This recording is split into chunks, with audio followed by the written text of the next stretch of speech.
Everybody likes the idea of taking something that you're familiar with and turning it into something that you're not as familiar with, like a 18-wheeler semi into Optimus Prime. And so that was the beginning. I joined Hasbro in 2000, and the company was in some degree of difficulty. So we were focusing back on our core brands, and Transformers was one of those brands that we began to really rethink about, and how do we reignite this brand for future generations. I was aware of the TV show, I used to watch it with the kids, but I thought this is a movie waiting to come out and be dusted off and to be reinvented as a live-action experience. I'm going to end your hunger once and for all.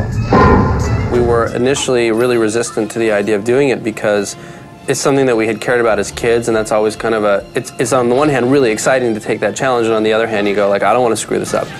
The first thing that I sat down with the writers was an idea to make this a story about a boy in his car, because that's something everybody can relate to. Bumblebee, head for the underground parking entrance! Transformers were always about robots in disguise and more than meets the eye. And that more than meets the eye could mean more than just the robots. More than meets the eye could mean something about the human characters. But there were very few humans that we could draw from. So it meant coming up with characters that didn't exist before. In the original cartoon, there was a mechanic character who was kind of the basis for Sam. We kind of looked to movies like E.T. for the way that Elliot became the audience in how we were experiencing the wonder and the magic of E.T. coming to Earth. My first draft actually was just focused on the kids. That's awesome! Steven Spielberg called me right when I was finishing The Island, and he said, I'd like to do Transformers, and I'm like, okay, all right, I'll think about it. Hung up. I'm not doing that movie. That's what I said to myself. I'm not doing a toy movie. I thought about it, and I went to Hasbro in Rhode Island, and they put me through Transformers school. This is the classic G1 Optimus Prime, very much like it was made in the 80s. He had a very simple transformation. Very easy to get from vehicle to robot. We did the full pitch. Robots are not all equal. They're alive, they're sentient men, they have feelings, they have allegiances, there's backstory, there's a conflict, that they are fleshed out characters, and that we've had so many eras, and there's so much potential that they could pull from to make whatever kind of movie they wanted to make. Something in Transformers just struck me when I was sitting there. I said to myself, if you can make this really real and edgy, and I saw a couple images that were towards the direction that they would like to take this, and I'm like, that's really interesting. So I think right then and there I was kind of sold on trying to make this idea work. Michael Bay was born to direct Transformers. He was the perfect fit for this concept. I hired a team, probably about 25 artists, different people from different kind of expertise, and we were starting to design robots. There was apparently a script. I hear it was way too kiddie. No one wanted me to read it because they thought I would quit right then and there. Michael has incredible instincts about what will please an audience. And so as we were developing the script, we would run ideas by him and we'd say, what do you think about this? I knew I wanted to make it very credible and serious, and I told these guys I wanted to broaden it out and make it so that it had a little more global impact. Much like Close Encounters of the Third Kind, Richard Dreyfuss' story is clearly the centerpiece, as Shia LaBeouf's story is the centerpiece of our movie. But then we have two other groups of humans that we follow quite closely. I kept putting in things of different action stuff that I saw, and what we do is that we sit down, we bat it around, and they see what I'm really liking and not liking. Once he got into the rhythm of it, he started imagining these incredible sequences. And a lot of what we ended up doing action-wise was very collaborative.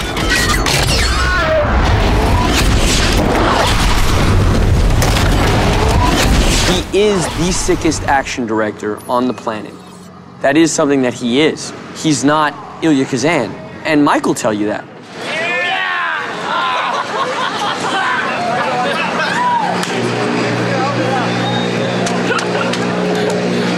That's funny. Robots, there's a missile coming right down that street down there. Gonna hit that truck right there. The robots are holding it up. Okay, roll cameras. Roll armors. Speed. Ready? Ready. And 4, 3, 2, 1. Go. Michael staged huge, logistically complicated scenes of massive destruction and explosions. And even when I was watching those dailies without the actual Transformers there, it was just eye candy.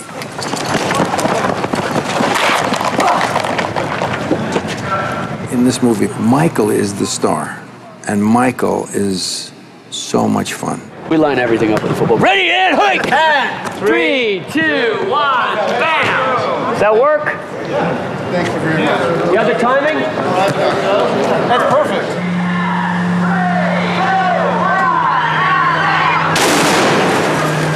Action! I think bayham's a good word for working with Michael. I mean, we have to be prepared to go in any direction. Get the armor. Cut! Might show up and he might say, today I want to flip a car. You have to be 3 steps ahead of Michael.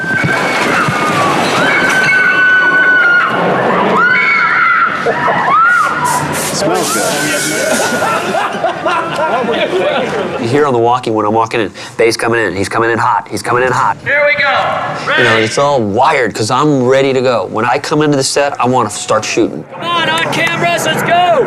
He's got a tireless kind of energy, and I understood that that's how he gets into it, and then he's into it. It's like an actor getting into character. Jim, lift him up again and do it again. Do it again. Keep rolling. Ready? Okay. Oh God, please don't kill me, please. Keep moving up. Okay. Jim, lift him up again and do it again. Do it again. Keep rolling. Ready? Mike needs people who can accommodate his needs, and you need to be able to adapt. You can't be the guy who's got the script notes and the ledger and no, I can't do that because in the next scene you can't be that guy. Michael will eat you alive. This ain't gonna. It ain't gonna. Trust me, I saw it. I'd stand under it. Trust me, I said. Ready? 3, 2, 1, action!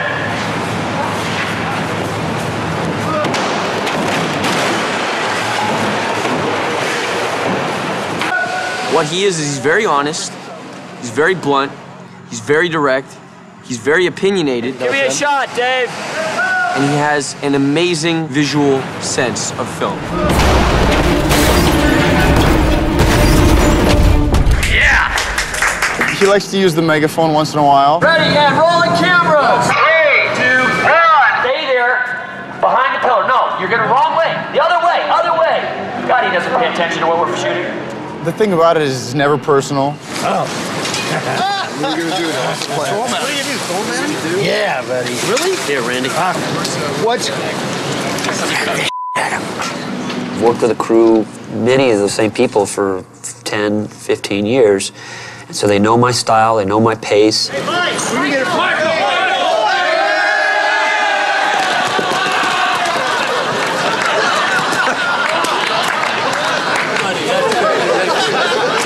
You guys pulled out well. I was like over here distracted.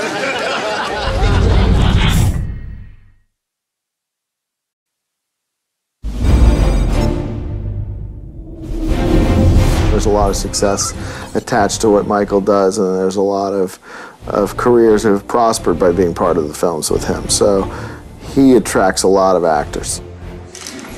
How do you know you're getting a good shot? Great. I've been doing this for a long time. My producer, Ian Bryce, said to me, you should get this kid Shia. And I said, I thought he was older. So he came in and he actually looked like a 16-year-old. Now tell me what happened. No, you said you'd pick me up, no questions asked. I know, that was a deal. Pop, remember how Great Grams pretty much flew over the cuckoo's nest? Uh-huh. Think it could have been passed on to me like a mutant with wiki gene? First I was like, wow, they're making a Transformers movie. It's insane, you know?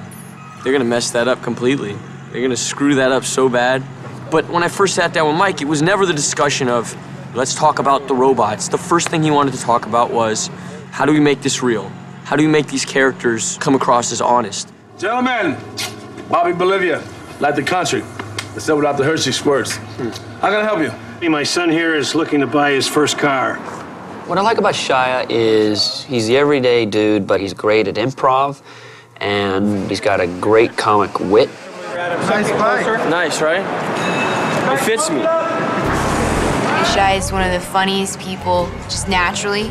It's hard to get through scenes with him sometimes, though, because he's so good at improv, and he gets, like, funnier and funnier as he goes.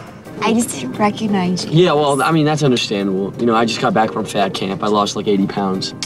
Oh, So- well, you know what? That's good for you. Yeah. That's good for you. Yeah, I learned a lot, and you know, Makes I you a just stronger person. yeah, physically and mentally. Yeah. Did you And make so- friends?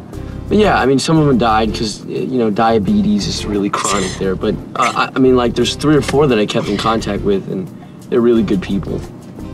You know, because fat people aren't bad people, and that's one of the main things they teach you there. It's hard for me to try to not laugh because I get in trouble because we won't ever make it through a scene.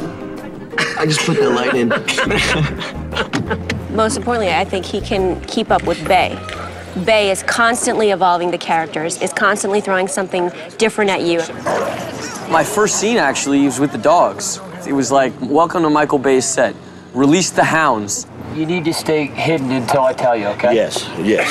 The trainer's worried about your ass, but we are insured at DreamWorks, the Paramount. You know, it's your first day. Hey, welcome. And the whole crew's like, hey, nice to meet you, and action, and you're running.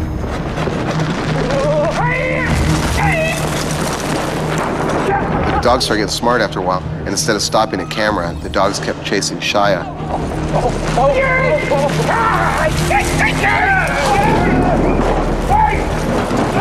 Don't chase him, don't chase him! Fortunately, Shia ran past me about 30 miles an hour, and I was able to grab the long chain that was attached to the dog. Thank God Shia's a fast runner, all right? Because that thing wasn't stopping. It was going to clamp down on that poor kid's ankle, I'm telling you. That would have been the end of me in this film. It would have been the first day.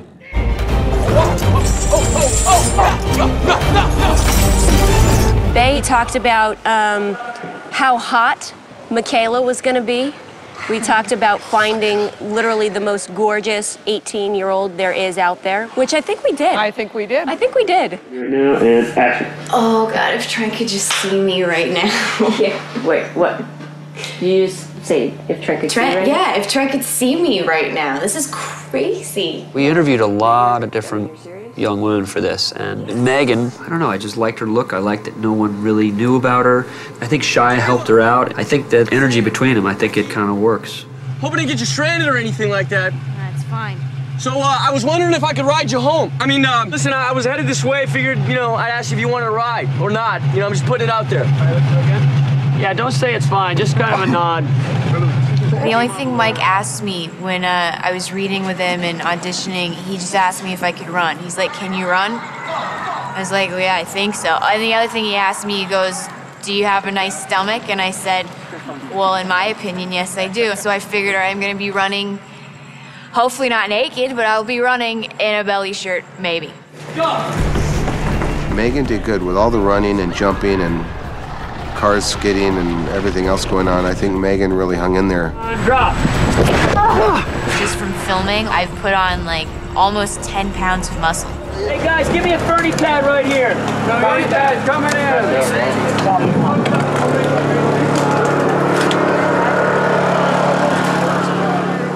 All right, we're off. Roll camera. All right, here we go. Look back at the next time. Here we go. Back out there.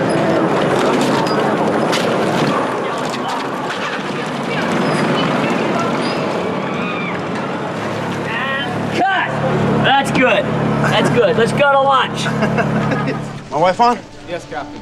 We needed a leading man. Yeah. We needed a leading man. There were lots of great actors out there, but leading man is very different from just a good actor, and Josh encompasses that. I'm thinking I might win an Academy Award for this role. No, I don't want a premium package! Come on! Come on! Fall back! Best screaming in a movie. Lennox! Oh, water, thank you. Give me chocolate. You got chocolate? Say, give me chocolate. You got chocolate? You got chocolate? I liked him as a person because he was like very American, kind of no BS, just a nice guy. Colonel Moore offered me the opportunity to go up in a T-38 today. A lot of these military guys were very much like Josh, so I thought it worked really well. Yeah, I'm with the top dog. You'll be fine. I had to go through about 4 or 5 hours of training, and you know, they basically tell you, okay, this is what's going to happen if you have to eject from the seats. I had to change shorts after I left training. I get to fly in a T-38 today. Not too snug, but not too loose. Pull them tight. And that snap rolls from bottom to top. Take a breath and hold it, please. And that's how it sits.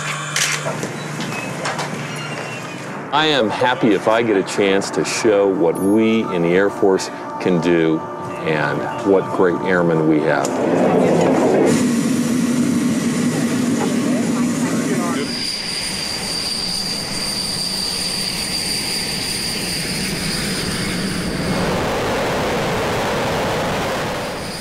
It was one of the most exciting things I've ever done. And he let me actually fly it a little bit. He's like, okay, turn it 10 degrees and we'll go down to 1,500 feet.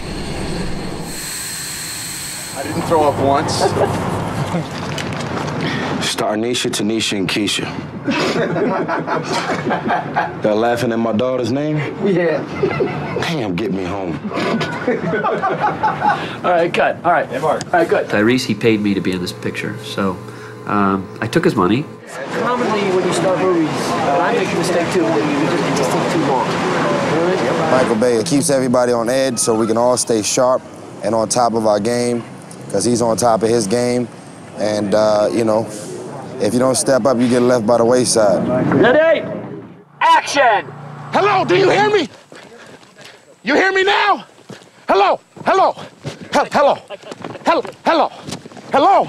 No, I got no bars. I got no bars. I had a little situation right before I started filming. I just got sick, really sick. And I ended up missing like the first 3 days of filming.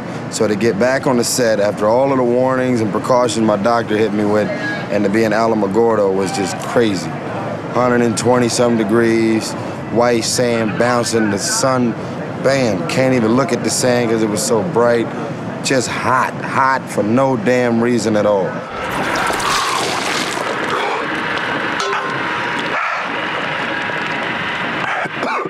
Cut. How done? Is that good? I've always wanted to work with John Turturro, and I'm really glad I did, and I was intimidated the first day working with him, and I got on with him very well. Rolling. Ready, and action. Your son's the great-grandson of Captain Archibald Wickety, is he not? It's Witwicky. Witwicky? Witwicky. Man to the premises, sir.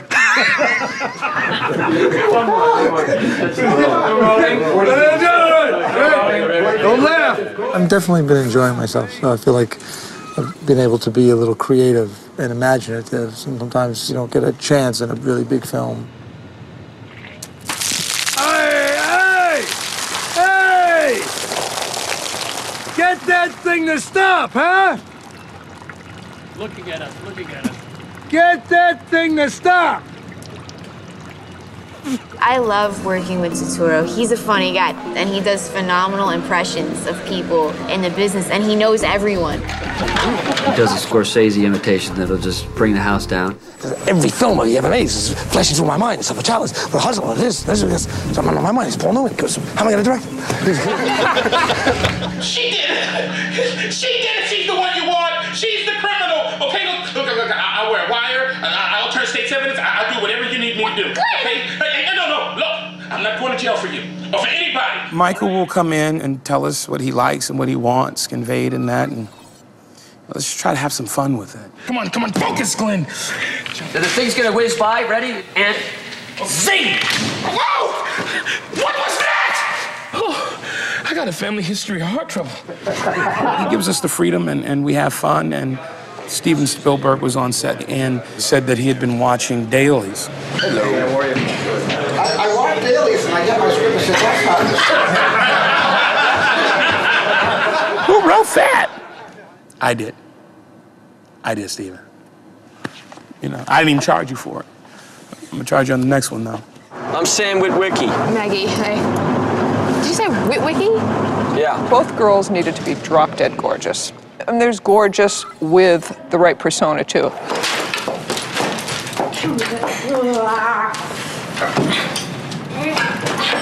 In this film, I wear like 6-inch stilettos, and I have been running away from aliens, keeping up with John Turturro, John Voight, Anthony, the whole gang, in heels, I might add.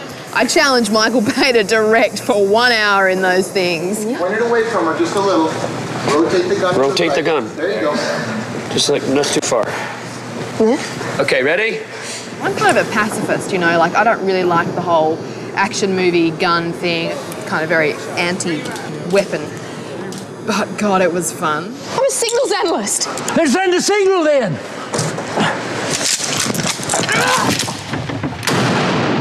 Come on, you punk!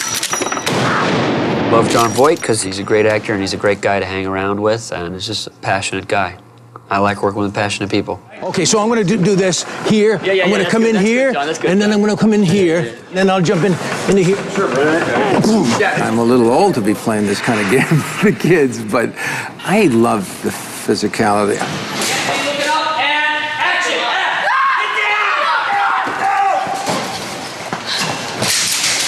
I do it roll and tuck with a gun in my hand. It's funny. Everybody says, "Did you see what John did?" And I say, "Hey, fellas, I'm not going yet. I'm still in the game here." Take that moment and make it a moment. NB1 chamber now! John Voight's fast. He outran me, and he was in like penny loafer shoes. I don't know how he did that. I'm making a documentary about John Voight. There he is in all his glory. That's the creature in his natural habitat. Man's a legend. Do a little wave, John. A little wave. A wave for the camera. Could you be so kind? Both Johns. You talk to both of them, and geniuses, you know? Guys know how to do this. Nice, guys. Nice.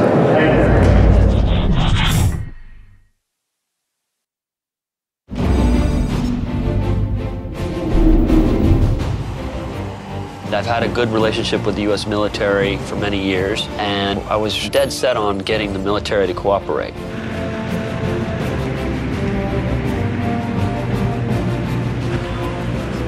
We went through basic training for 3 days at Fort Irwin and just outside of Barstow. Good morning, gentlemen. We have a set call with the Army. Is everybody happy? We took the guys out to the 50 caliber machine gun range. And some of the guys, I don't think had ever even seen a weapon fire, and certainly had never fired one. We were fortunate enough to let them observe the firing, and we put them through a little safety course. Your round will get into place, you'll let it forward, and one shot at a time. Gotcha. Put the first link in like that. Right. Close your feature. Yeah, pull it to the rear, then let go. Let go. And then do it again. All right, you ready to rock and roll right now.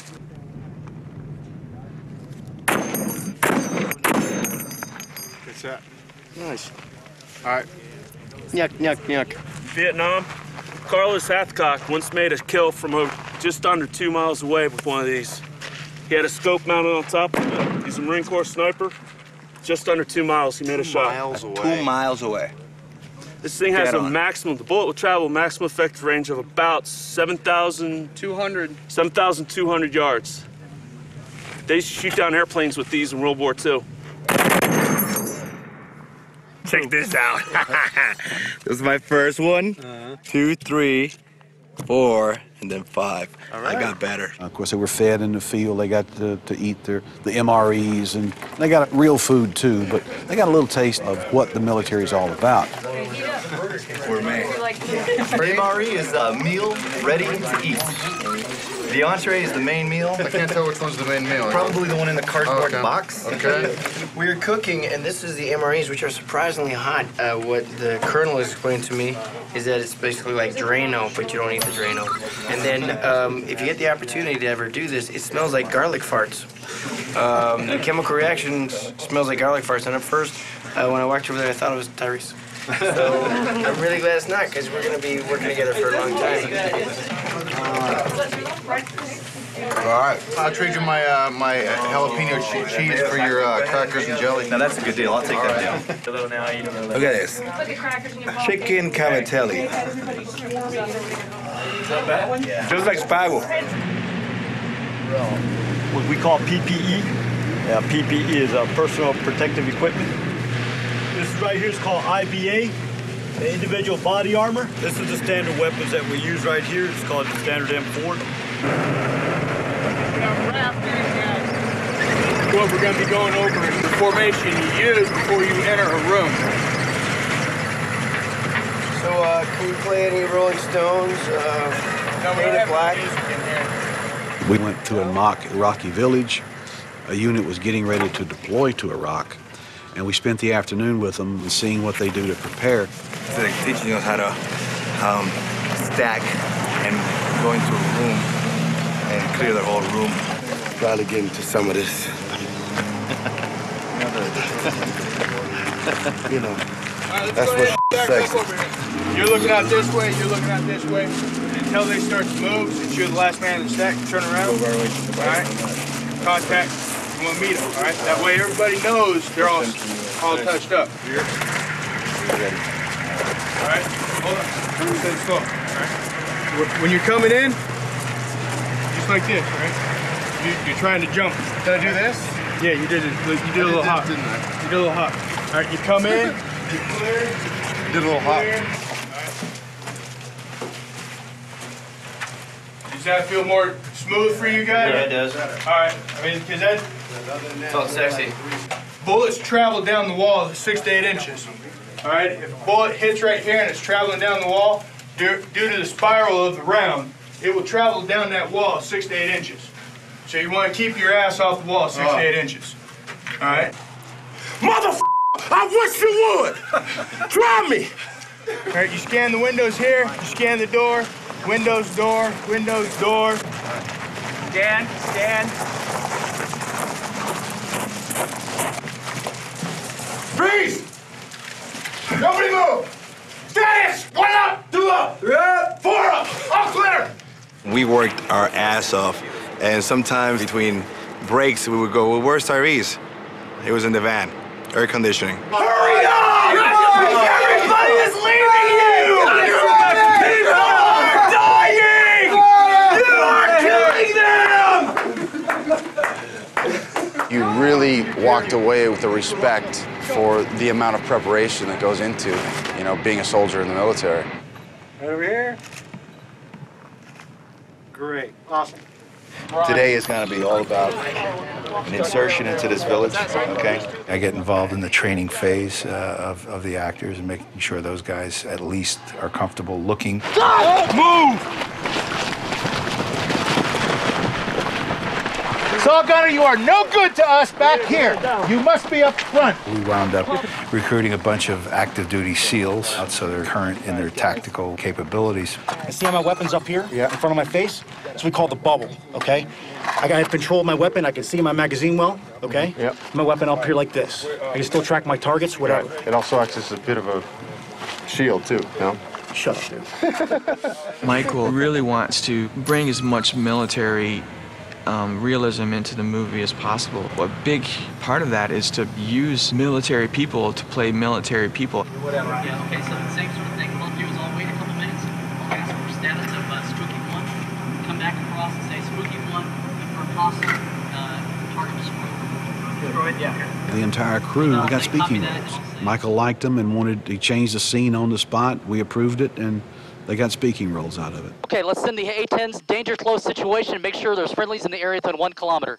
Check and switch 1-1 to Hog 1-1 to strike. The extras that we used from Holloman Air Base were off duty, and they were paid extras salaries. The United States Air Force and Marines and Army, everybody. I love you all dearly. I'm so proud of what you're doing for us. It's unbelievable, okay? Both here and over there. So just keep it up because you're well loved and you got to know that. Typically, an extra would not have any experience with a weapon. These guys are very experienced with weapons. Stop the building!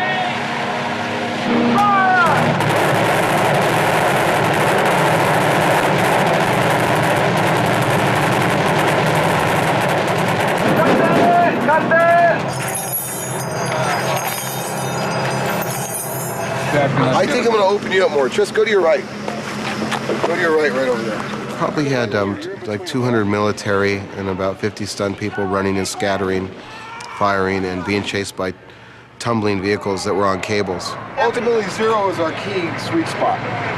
0. If I give you a 5, 4, my guys will start firing and moving. Right, gotcha. 5, 4, 3, 4.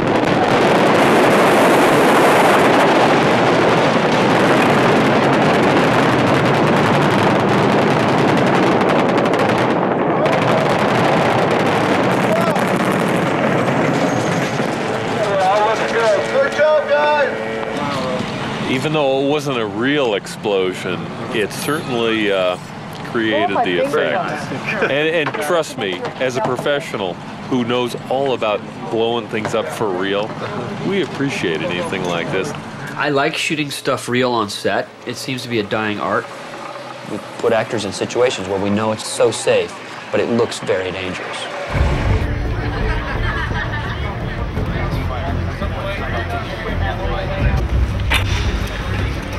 We good? Careful about putting your hands down when you come to that stop. Okay. Moving forward, right? Weapon is hot. Full load. Here we go, man. Picture a hole. Start in the hole. Guys, look it up. Clear it out. Ready, and let's roll camera. Ready, 3, 2, 1, action. Action.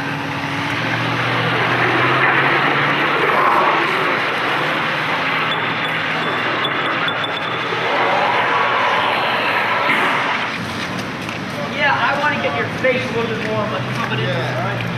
Well, I keep like sliding off to the side radius and getting up from where I'm getting back onto it. It was good. I think it can be better.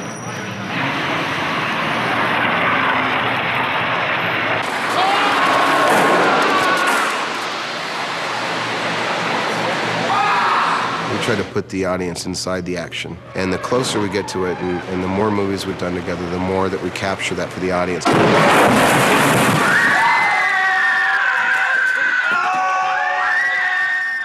I told Shia, you know, you better get in shape for this.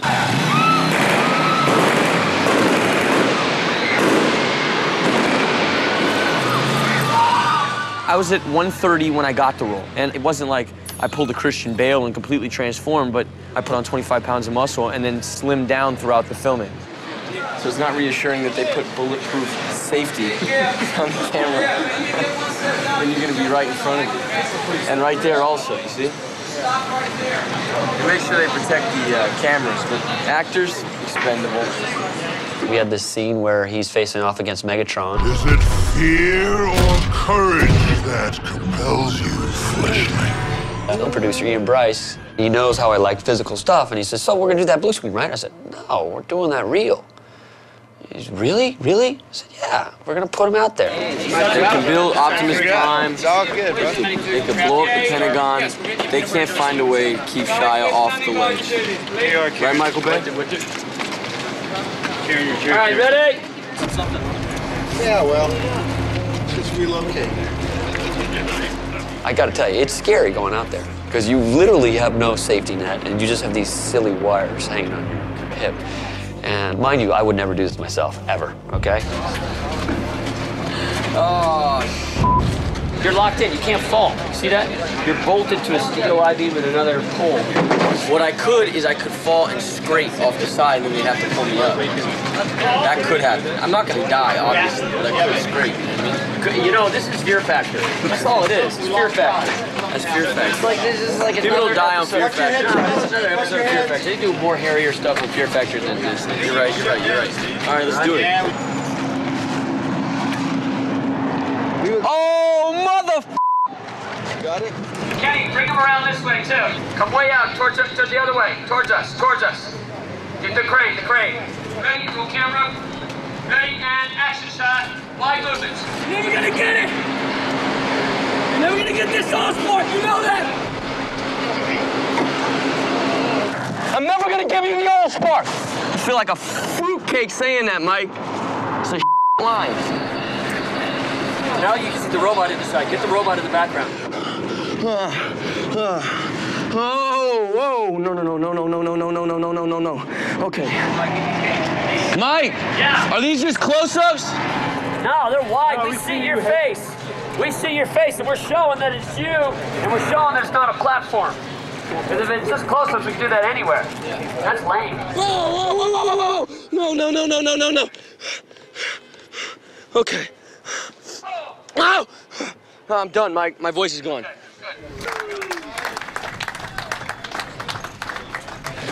Shia's good. He's a good kid. Got a lot of heart. You gonna back up? 90% of the actors in this business could not do what we did on this film. They just wouldn't do it. You know? There's action stars who don't get up on the roof and do what we do. Oh! Oh, no, no, no, no.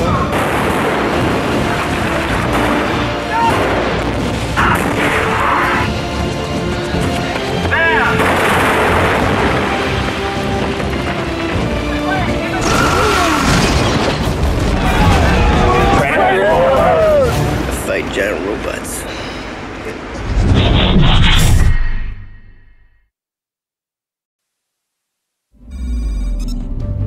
Way high, way too high. Okay, a little high. Get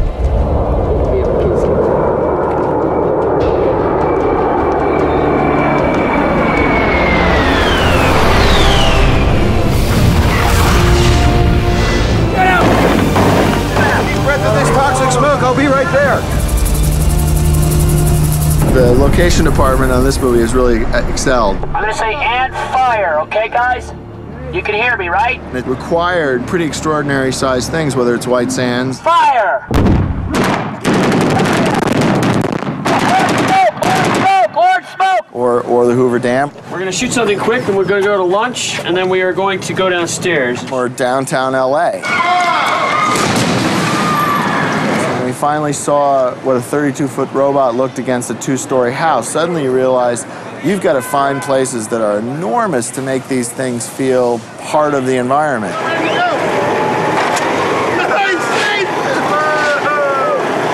You can't leave the trucks on the road. That's what I'm led to believe. What? On the side of the road. Because behind the dunes, so we can't see them. There's going to be a mini base camp down there. Right? yeah, we're working on that right now, just to find out how we can make it firm enough to work in progress. Every day is a roller coaster for me. I don't know if it's the same for every department, but you know, I find myself on the verge of tears one minute and then hysterical laughter the next. Ilt, a new guy I worked with, I thought I was going to give the guy a heart attack. I have a question. Yeah. He's just, I can't get the observatory. It hasn't been shot in 5 years. And I said, it's a big movie. You can do it. Go to the mayor's office. You can do it. This is the path. See right in there? This is where he's running, and the Black Hawk's going to come right up on that edge there. Can we even see the helicopter running there? Yeah. Playa? Yeah, it should be okay. I can't get the bridge with 4 helicopters underneath. I said, you could do it. Go to the mayor's office. It's a big movie. We're keeping this film down in California. We structured the budget in order to keep it in the United States, which is not to say that the movie couldn't be made elsewhere. It's just, I think, easier and more comfortable for Michael to have, you know, a crew around that he's used to. Hey, Dave. Yeah. I think we'll let them fire this way so you can whip. You guys handheld. You can at least kind of like in here, keep it like, you know what I'm saying? I actually cut my fee so that I can shoot here with my crew that knows how to shoot fast and is good on the fly. Right, so it's good to go. So as soon as the plane hits the ground, stops, we should pull the vehicles forward. Michael likes to go hard and fast. He has the shock and awe approach to scouting, which is supposed to be, oh no, that's not Michael, that's a stealth bomber.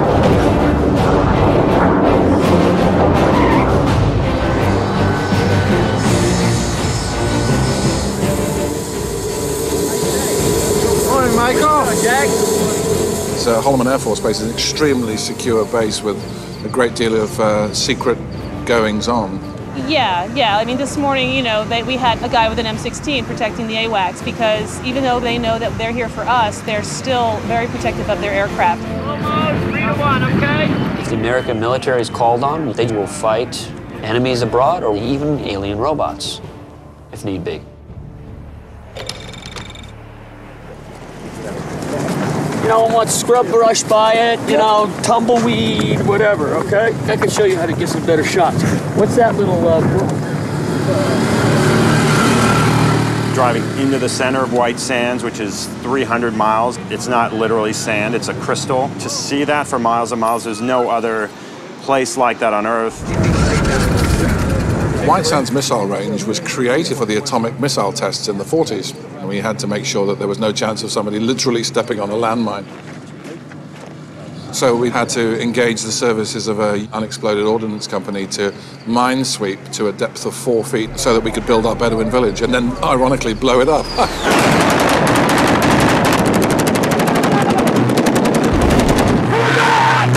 When we got here and laid out the buildings, we realized that the dunes were moving. So the valley was actually significantly smaller, up to 30 feet, because of the wind.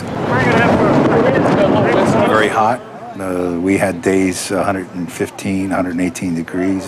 That's the max so far. It could get hotter. That's compounded by the fact that the sand there is really just white quartz that's washed off of the surrounding mountains, and it just reflected like glass. God, hot. I'm from Puerto Rico, so when I was told careful, New Mexico is pretty hot. Oh, yeah. I go, I'm from Puerto Rico, how hot can it get? It's hot. Almost had a heat stroke yesterday. That's kind of wild. It was hard because they had a lot of gear. And running and yelling and shooting. Because on my sets, it's like, especially if you're doing military stuff, it's tough. I'm not like a very cushy director in terms of if we're here, because I shoot really fast.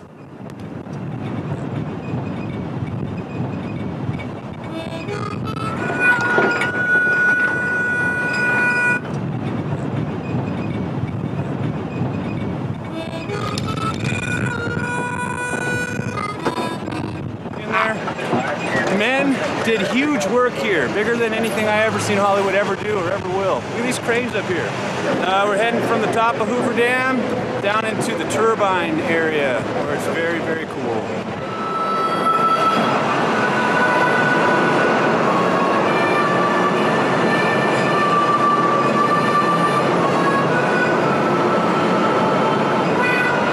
When you see it, you have no idea how big it is. Hoover Dam is just massive. We had to do some sort of remedial work because a film that shot there last year didn't endear themselves to the Hoover Dam by buzzing the dam. It's a grave situation, gentlemen. Thank you for being with us. Good. Good again? Good. How's it, I leave it? Ready? Something like that, how much? They really weren't into it at all, especially, you know, given Michael's penchant for blowing things up. So we, worked out with the Hoover Dam. We'd get certain hours early in the morning where we could be up on the top of the dam. Got it if you can, brother. Okay. Trying to get back over there. They say it's over there. It's like gold. Okay, here we go. Okay, we're going this time. Take those ramps down with us. Push down, push down. Come on, Scotty, you and me right here. And then as soon as the crowds came around 10 o'clock, we had to then go inside or down below. So we just scheduled our way around it, and it actually worked out fine.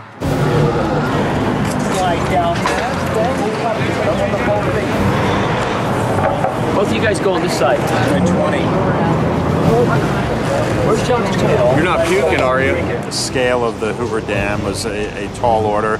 There's not many places you could do that because everything there is so gigantic. I think we became very familiar with the architecture, which allowed us to build a set that tied into it.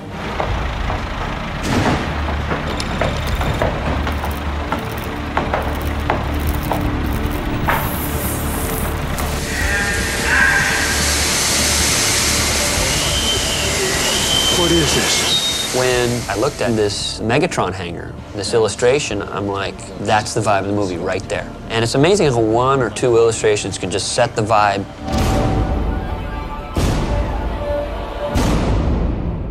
We use the playa hangars where Howard Hughes built the Spruce Goose. And it's this great wood structure. It's kind of narrow, but it's very tall ceilings. You're able to build a lot of different sets so you can go back and forth, in this kind of huge space, but it's kind of separated, and it's a great place to film. Basically, we were sort of using the structure as it was and then embellishing and sort of making it look like a vintage facility again in a subterranean setting under Hoover Dam where Megatron was frozen in ice. Even though Megatron had been encapsulated in this space for many, many years, he's still being maintained. So it was a little bit of like new technology mixed with old technology. Very much like Hoover Dam is. When you go in, there are things that have never changed in there. The first time I walked onto the Megatron set, I said, wow. Megatron. I had my son with me that day. When he saw Megatron up there, his jaw just dropped. I was so impressed with it that on my weekends I would sneak onto the set with my friends just to see it. He was 30, 35 feet, and he was only half built. Like, I'd bring 3 or 4 friends, you'd be like, you're never gonna believe what they just built. I never do that. I never do that. This baby's the first we found. And good, cut. You want to just delay that, or so you can watch? No, you're all right. Okay. So I just do it, but just louder and more off the cuff. This baby's the first we found. Boom. Yeah. Get out of here. Okay, ready? Step up. Kenny, you right? Here we go, guys. Ready? And 5, 4, 3,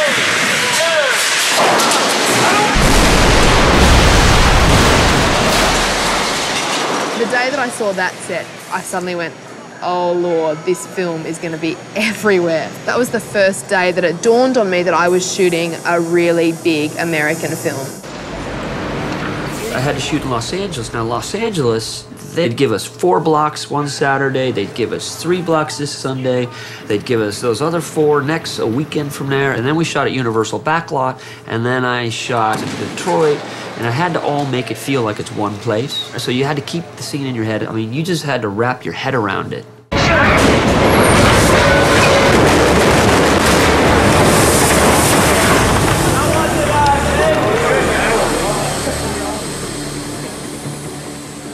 Downtown LA is a venue for this kind of action stuff. We'll go on 5, 4, 3, 2, 1. Blow up. Go hot, please. Go hot. Here we go. Guys, he's right up by this building right here. Ready? And he's right on top of you, moving around. Ready? In 3, 2, 1, action. Listen.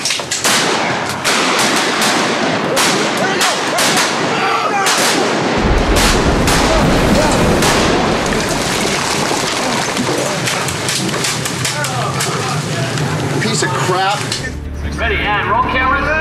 Rolling. Hey, legs far in the hole. Let's go, guys. Don't move too soon. Ready? And 3, 2, 1, and action.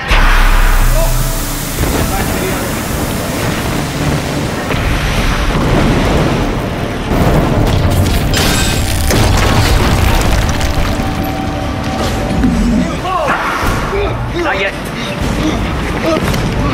Up, up, up.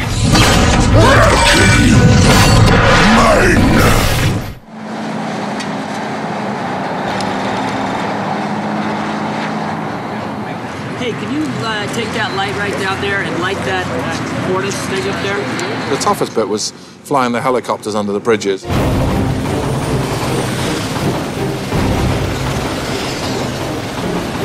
For lots of reasons, not least of which is the Homeland Security thing. If you fly helicopters under 500 feet, then the FAA makes you jump through a lot of hoops because of the potential for crashing into neighbors. What are you doing? We're getting pissed on for the next 3 days. You know, the helicopter's flying low, kick up all the water from the LA River. Nobody knows exactly where that water is coming from. See all this water right here on the floor? It's all man piss, okay? And what happens is a science thing. When you put helicopters over a puddle of man piss gets all over your man body. Please stop! So we all had goggles and face masks on, so you don't breathe it or taste it. Just piss all on my face, all my features, piss on my arms, piss all over my own piss. It's just nasty. Right, Deaver? Oh, yeah. It's been a location-heavy movie. It's been a great challenge, and it's funny how, the rose-tinted glasses effect applies. I remember I've been on other shows where I finished, I thought, God, thank God that's over. But as time goes by, you sort of somehow mentally edit out the bad bits, and you remember the times when there were bombers flying over your head, or just being out in the sand dunes late in the afternoon in the beautiful sort of evening light.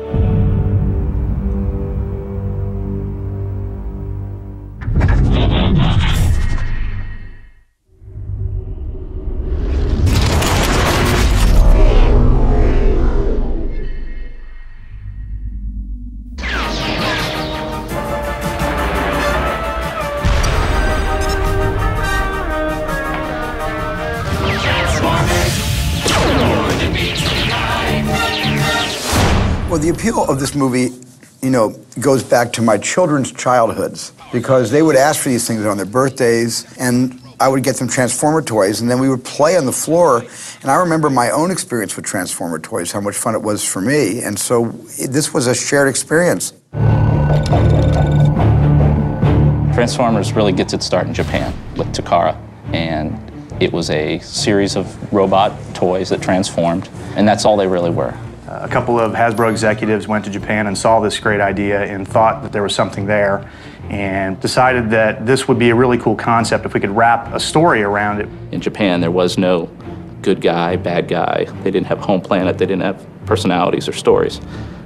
So that came from those meetings in Hasbro. And the characters that are weapons or gear, let's make them the bad guys. All the rolling characters, let's make them the good guys. The name Autobots, Decepticons, came out of that. After that, we started with the animation company. Transformers came out in '84. We weren't quite into girls yet, I don't think. So it was get home from school, Transformers, glass of milk, brownie, whatever, you know, your snack. I don't know what your snack was or what you were allowed to eat. Not a glass of milk and a brownie. But we saw it right when it came out. Many millions of years ago, on the planet Cybertron, life existed. But not life as we know it today. Intelligent robots that could think and feel inhabited the cities. They were called Autobots and Decepticons. At the time, there had been new legislation that kind of opened up toy-related animation. Decepticon rule forever! So it was one of the first shows that what you saw as a toy was in the show. The Transformers, robots in disguise. Transformers has a passionate fan base. Who's the biggest Transformer fan? Me.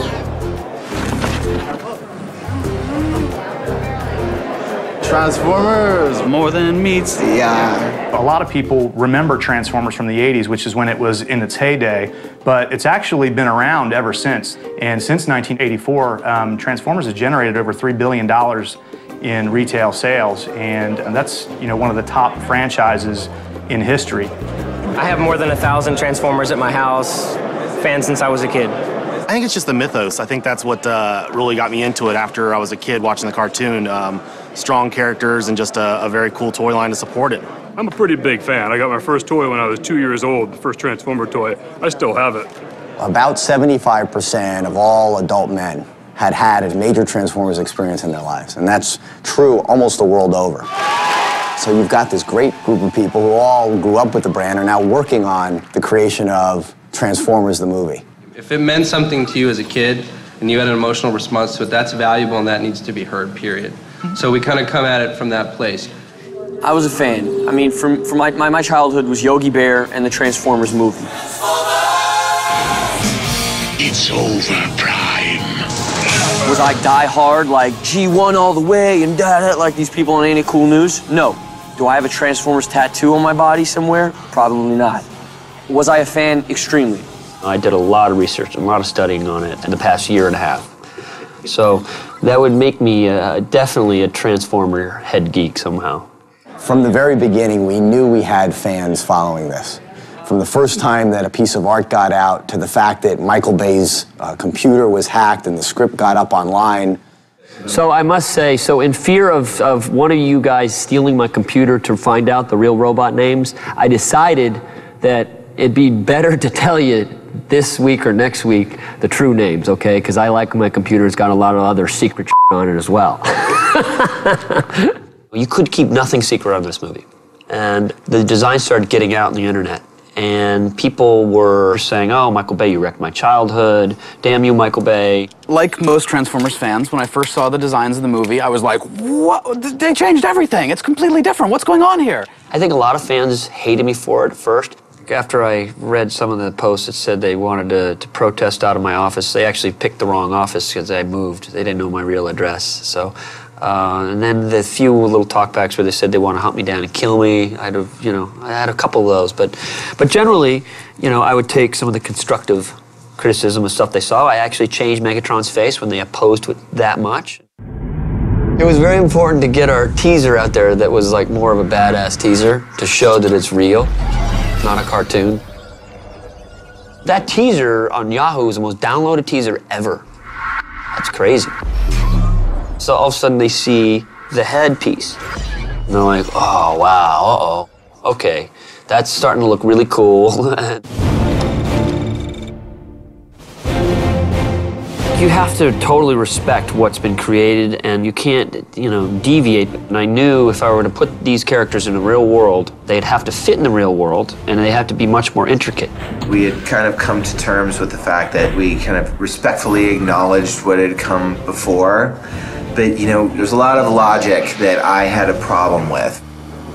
On Cybertron, I mean, they all walked around like with truck parts, transformed, and that just doesn't fly when you're trying to at least make it credible for someone who's never seen Transformers. So on Cybertron, they have to have, I created all of them having this endoskeleton, this underskin. They're a technology that is beyond our understanding, based on kind of a nanomolecular process. Each molecule, each cell is a machine unto itself. So when they come to Earth, they come in these weird, pods. It's the endoskeleton wrapped up.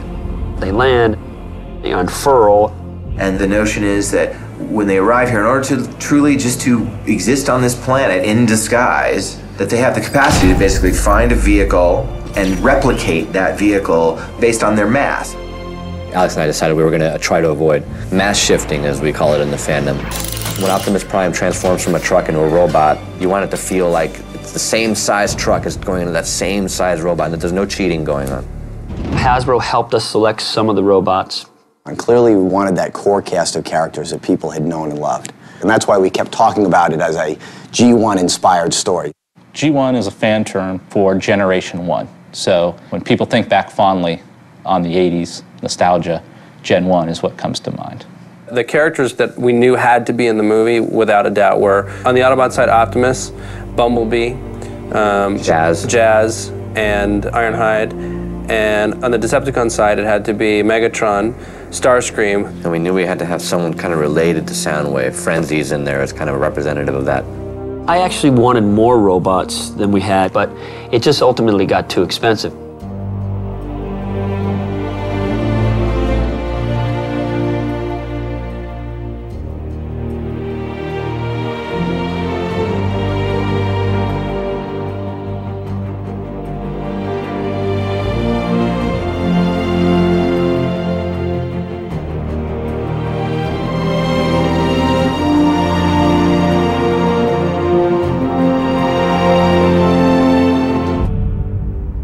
Actually, a few characters that we had contemplated that we designed product for. We have a character here, RC, who's one of the only female robots in the Transformers lore, and she actually almost made it into the movie, but for some reason they couldn't quite get the plot line correct, so maybe we'll see her in future movies to come.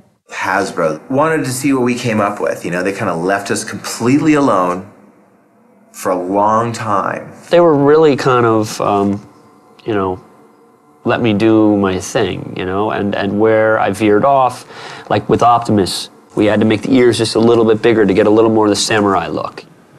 If you think about where Transformers came from, the robot culture of Japan is in part based on the tradition of samurai armor. We had some serious, Transformer, just total head geeks that have been, know the lore backwards and forwards, that we would vet this stuff through. Early on that the art department was working on for Optimus, you can see that he was a lot more blue, and even the vehicle parts were kind of disappearing. Particularly the tires were uncoiling, and those are just things that were going to become issues for us to make product of. One of the things that Transformers is not is morphing. They are transforming, so pieces have to go somewhere. On the product side, with real plastic, my team has physics to contend with. That did present kind of a design challenge that we threw back to the production team, and they realized that, and I think we got to a happy place for everybody. Autobots, transform! Roll out! Peter Cullen did the original voice, and still has a great voice. And then this one, give it a little bit more of a, the easy Ironhide. Okay. When Peter Cullen was announced as the voice of Optimus, I thought it was fantastic. I thought it was awesome, and I thought it was the most unexpected little nod to the fans, and I think it showed a respect for how much that voice defined the character. They deserve to choose for themselves, and you will die with them. When I was looking at faces, I said, I want Megatron to have an attitude like a Hugo Weaving. You still fight for the weak. Frank Welker, I kept putting his voice, the cartoon voice, to our gigantic Megatron, and it just didn't fit. You fool, Starscream. You fool, Starscream. You fail me yet again, Starscream. Okay. Thanks a lot. You did a great job. Thank you, Michael. I appreciate you doing it. It was a pleasure. Enjoy yourself. Thank you. The life-scale Bumblebee was only meant to be just kind of a see it for pieces, you know? It really can't hold up to the detail of going up close. What they'll do is they make that robot in the computer. Then they give us that computer file, and we'll make that part. This piece is called the Bumblebee. It supposedly transforms from a 2008 Camaro into this robot here. And how it's going to do that, I have no idea. There's 150 single parts on that robot. The whole robot was sculptured out of foam. We took molds off of them, made fiberglass parts, and when it stands up, it's actually about 18 feet tall. That's too far, huh? Too far? So we'll put this away here. We need to make a yoke in there with the clincher. A clincher will probably hold that.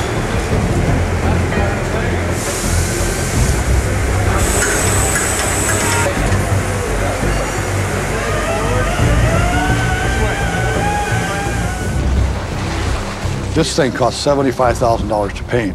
You required a special 4-layer paint because it matches the car. Me and Bumblebee are starting to get to be real close. When we got near the robot, it was just like, no way. And you start walking, you're getting closer and closer, and you start seeing the body and the torso and the head, and it's just nuts. It was nuts. Silence.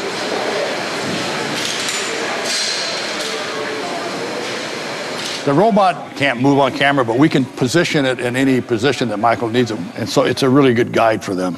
I'm operating the Bumblebee airbags for movement. Hey, camera! Marker! See, Mark? Action! No.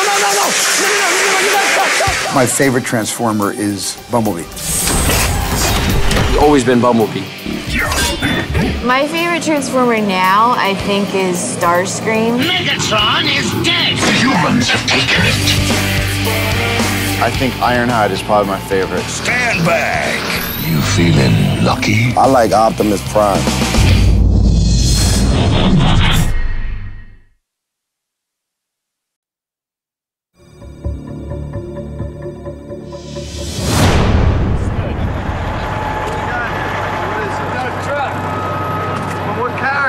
This is Optimus Prime here, baby. Good looking truck. As a kid growing up, I was very into fixing my own cars and taking them apart. And so from cars and just being an automotive head, Transformers, it kind of struck me as something fun to work on. Watch out, get out of the way, I'm rolling cameras. Ready, and IMO guy, go. Ready, and send him, Kenny. Michael Bay does know his cars. He's pretty particular about the cars he wants. He knows a lot more about cars than I do. Not too fast.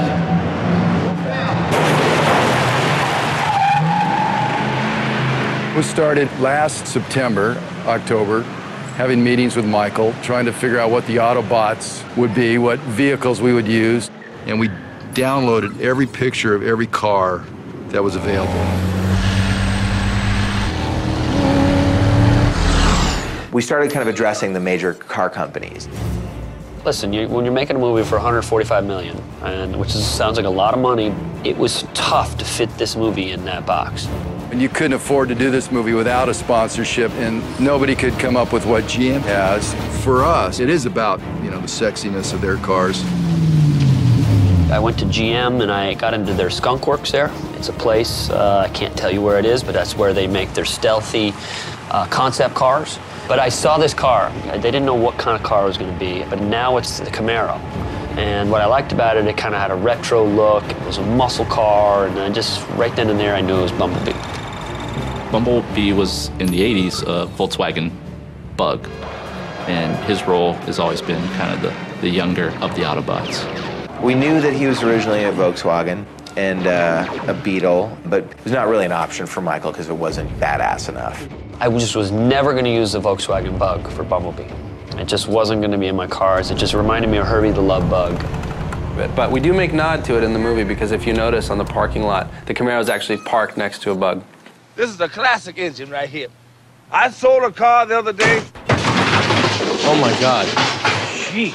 Bumblebee, we said, you know, as long as he's yellow, let's find some cues that will harken back to what people remember, but let's not have that be as far as you can go.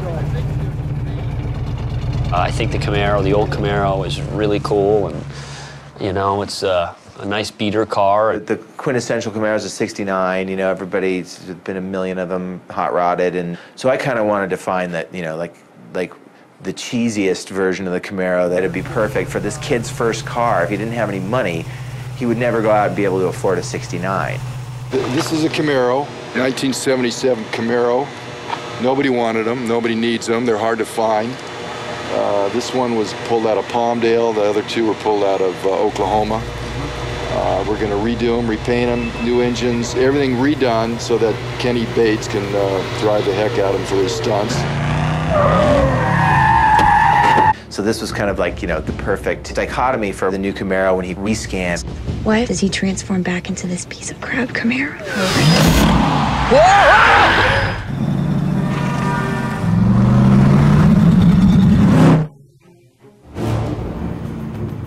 That Camaro is really spectacular. I wish they were bringing it out earlier than they are. There were only 2 Camaros that were hand-built by GM. To fix that car is a big deal. If you smash a fender, you just don't get another Bumblebee fender because there aren't any. All the parts were individually made. It's a 3-stage paint. If you get a ding in the door, you have to paint the whole door. That was a pretty trick door latch. No indent, no recessed area. Everything's slick. I mean, it's a $500,000 car. So it's not like, hey, go have, you know, go around the you know, it doesn't happen like that. There's wipe your feet off before you get into the car, keep your hands on the steering wheel, you know, push down at a certain rate.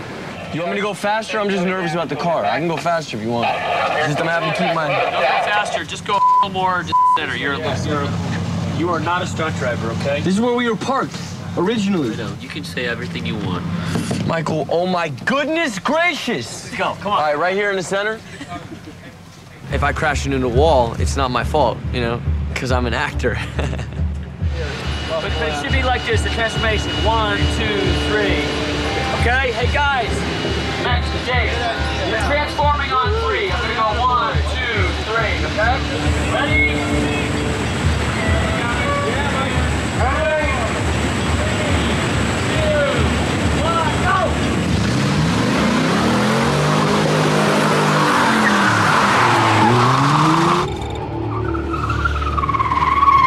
I mean, Jazz is a character that was always a sports car. Now he's not a Porsche 911 anymore. He's a Pontiac Solstice, but he's still a cool sport car. We had a little company do some aftermarket. We made a hard top for it. We put the little ground effects fairings, we put a little spoiler on the back and some louvers on the hood, and we kind of just jazzed it up a little bit.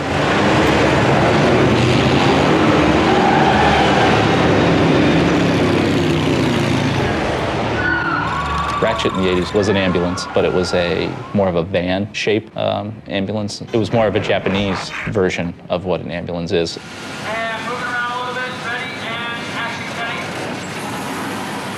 Ratchet was the kind of H2-based ambulance, which doesn't exist, that we kind of designed and built from scratch.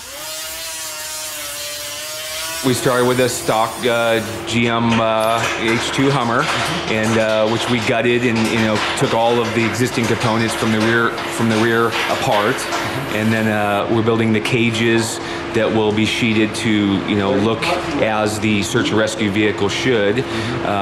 Also applying all of the roll bars, roll cages, the heavy duty bumpers to give it that beefy look. Wheel and tire packages. and the accessories that will, follow with, fall in line with the search and rescue vehicle.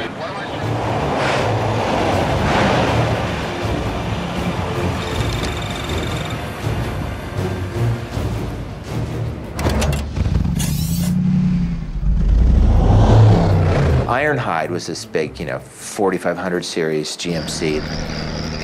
They're brand new, they just came out, and they gave us 3 of them.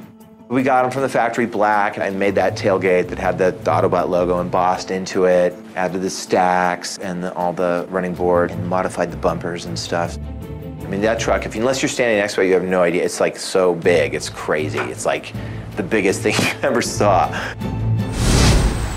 There's Optimus.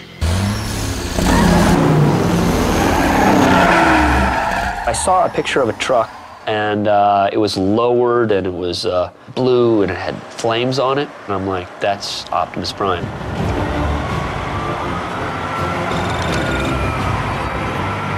With Optimus, we got every car book, every car pictures. It was just all over the walls.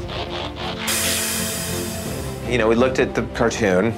Thank you very much. And then we just started pulling reference of different big rigs. This is what we were always, everybody in this department was conceptualizing how Optimus is masked, what he came out of. This is the main dude, we should go look at it. Okay. Instead of buying a new truck that's a $150,000 truck, we bought some older trucks, and they were pretty beat up and they were pretty ugly looking. Well, this is like a redo. You know what I mean, Ian? Yeah. How are they ever going to make this thing look like that? I said, just trust me, this is the truck that it should be Optimus Prime, not a new truck. This is the one. So we're going to completely strip it, paint it, flame job, new fenders, new sleeper, new bumpers, lights, yada, yada, yada, and when it comes out, it'll be beautiful.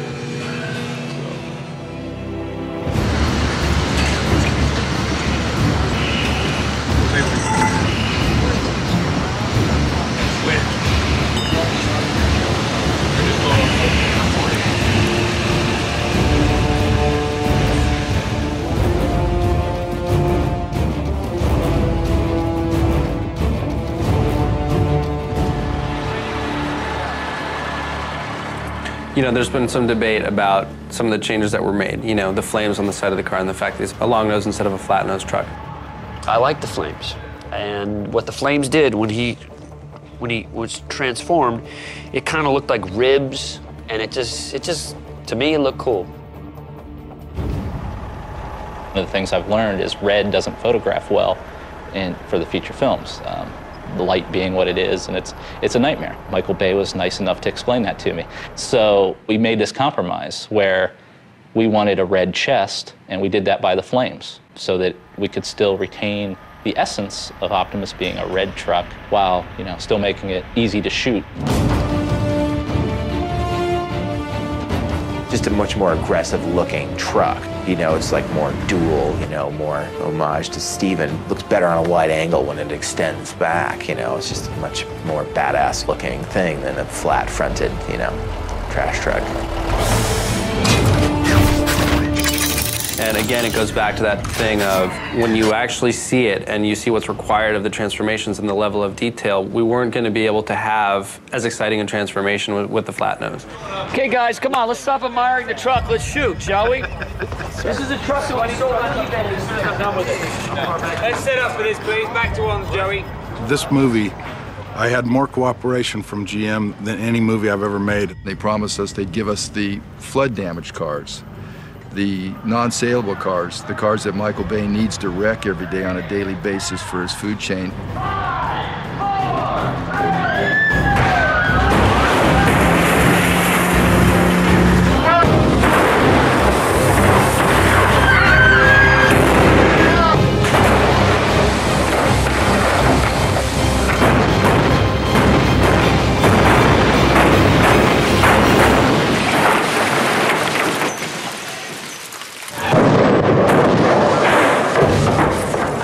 We burned, crashed, flipped.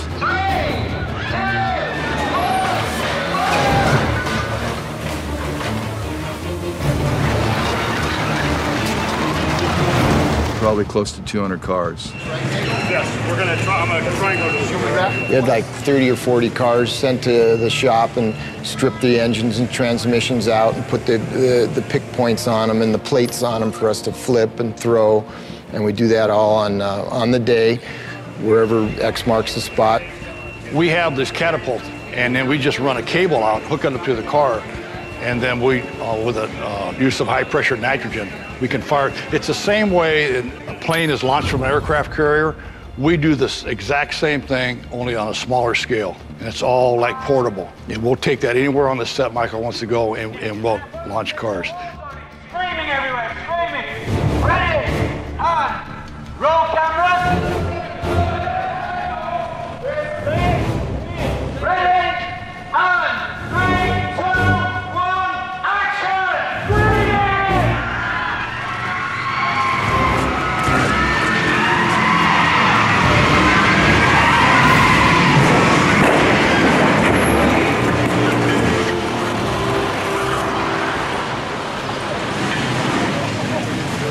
When is that building?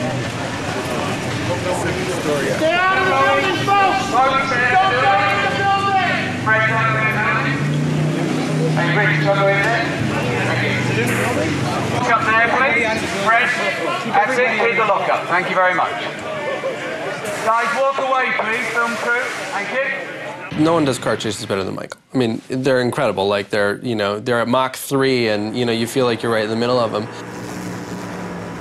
One of my shooting styles is using this little go-kart thing, where it goes very fast, like 100 miles an hour, and it's a very small vibrating camera that's real low to the ground and looks like a suicide vehicle. And we use that for anything from running down the street to chasing cars.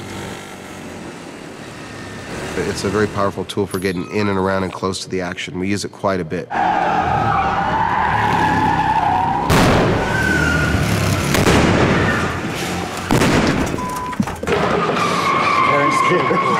Fun, huh? So good.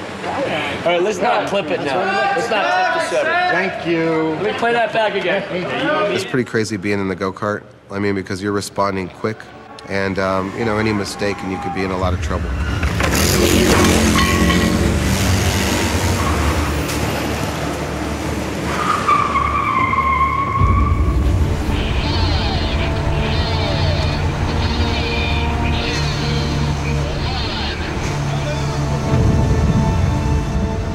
Tell you, I'm never going to be doing another highway chase again because I've now done highway chases till the cows come home. I wanted to transform right under the on-ramp, all right? So the next on-ramp is where we're going to start the transformation. Okay. The highway chase is huge. I mean, we have tumbling cars, we have crashing cars, we've got cars upside down hitting cars, we've got scraping cars.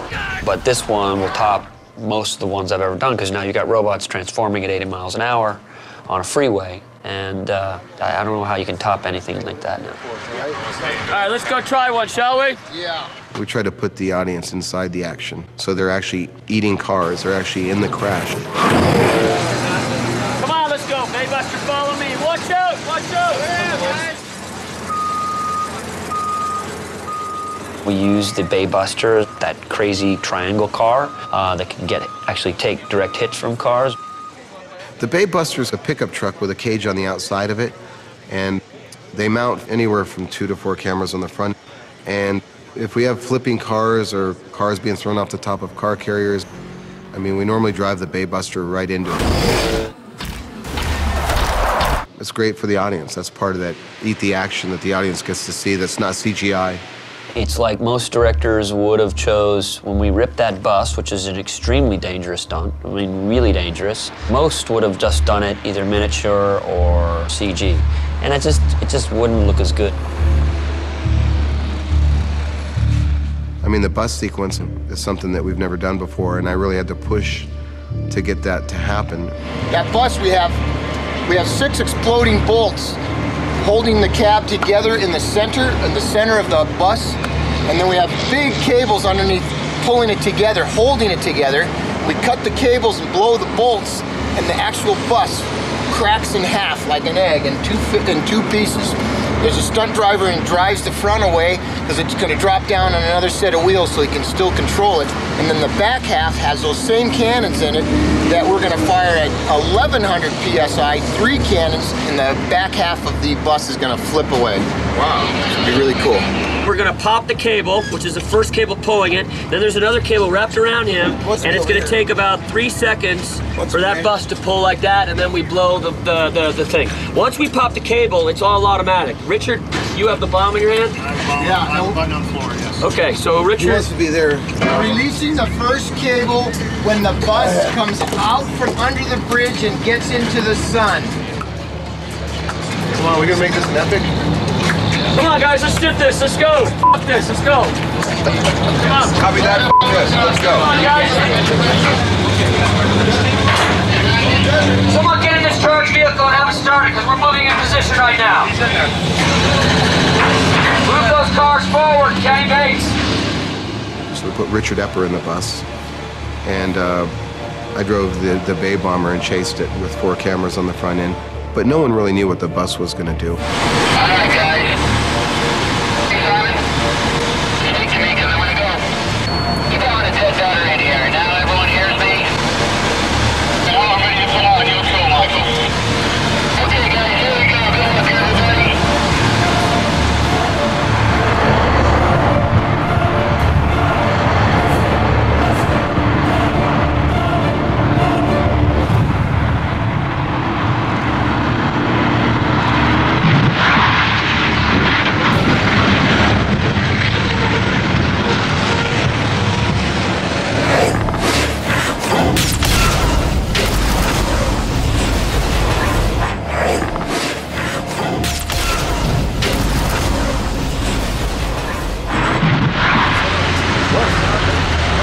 Kenny, how'd it go, man? It went pretty good. You said it cut in half, right, Mitch?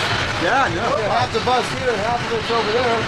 I think it worked out really well, and I think it's because effects did an excellent job on prepping that bus for us. So it's like those guys are the guys that made us look good on that one. The main thing is my good friend Richard Epper's safe, and that's all I think about going down there. In the end, it's just a movie, but it's a Michael Bay movie, and that's what we do. You get the bang for the buck when you're with Michael.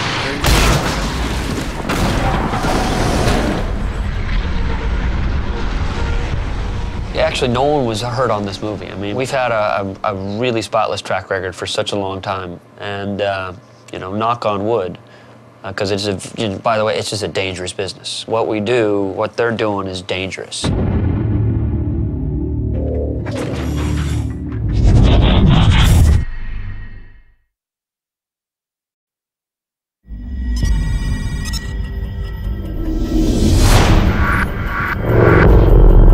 Which one of those do you think was a Decepticon?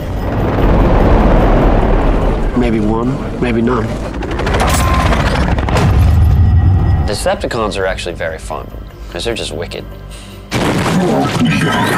It seemed to serve the story better to have military vehicles being the real theme of the Decepticons, as opposed to too many tape decks or a gun or things that were clever and great in the cartoon, but a little bit unfocused for our purposes. Michael has a pretty good relationship with DOD, and so it's kind of interesting that we're using all the military in this movie in the robot form are bad guys. I'll be honest, I had to sort of pitch this to my chain of command in that there's Air Force aircraft as bad guys. All right, ready? And the first two, go, go, go. Because of Michael's relationships in the past, and you know, Armageddon and other films he's done, the thought was that Dealey would get the help of the armed forces in the end. You see, the Air Force cameraman, I keep trying to tell him, turn, let me show you. I'm trying to change the style. See, he's a little rigid. Everything's like this. He looks like that, walks like that. It's rigid. Oh, look, oh, now he's got a little MTV style going. See? By lunch, he's got a little MTV style going. And he loves the military. He knows how to portray the military to make us look good, and so it seemed like a win-win. And people love bad guys. The fact is, I mean, what's cooler than Darth Vader? I've always been like some of the first to shoot military hardware. In Armageddon, I was the first to shoot the B-2 bomber. Then this movie was the F-22s, which are the new $130 million amazing stealth fighters. Starscream was an F-15 Air Force jet back in the early cartoon days, and back then the F-15 in the 80s was the quickest and the fastest and the baddest thing around. Well, fast forward 25 years, the F-22 is now that aircraft. Rolling. And roll cameras. Roll cameras. Ready and action.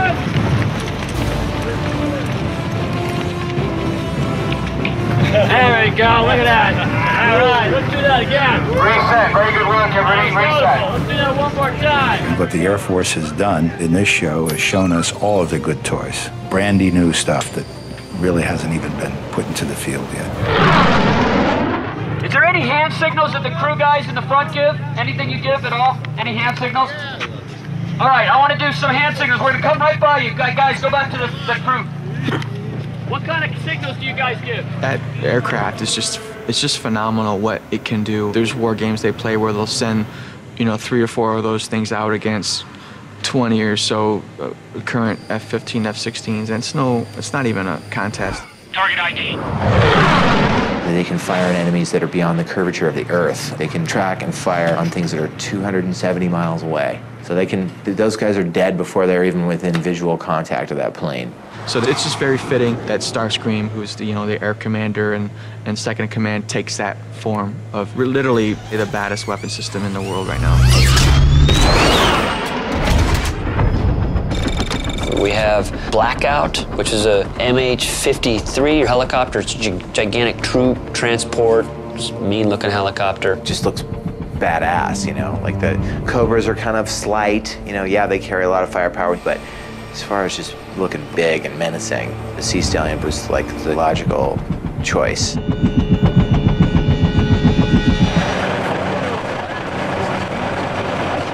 Yeah, I got my fire suit on, baby. I'm directing. Ready, 1, 7, 6, 5, 4.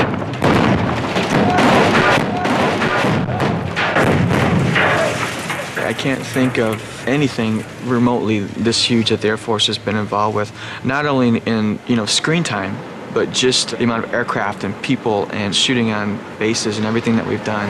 What we're going to want to do is we want to stack you guys up.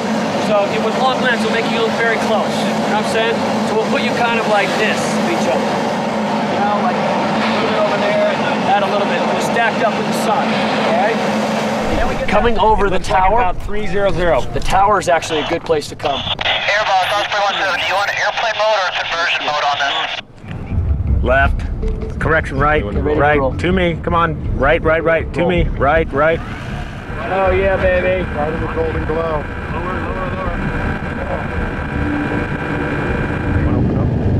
Yeah. Bring him down. Send him away. Turn him around. Bring him down. Another pass. Take it around.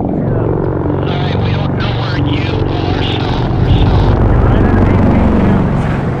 are, Well, I was also the first to use the Ospreys, which are for extracting soldiers. It's kind of like a helicopter plane. It's like these gigantic helicopter blades. Looks very dangerous if you ask me.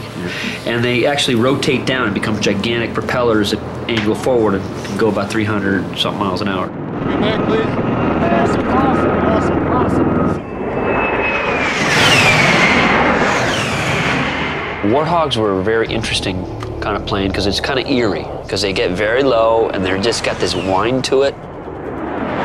Are they coming, Josh? They are.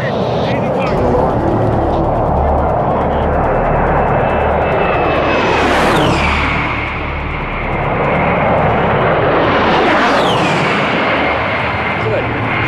Okay, come higher up. Right now, guys. And that's got a lethal cannon on it. It's a creepy plane. If you're on the ground, you don't want to be there if it's shooting at you.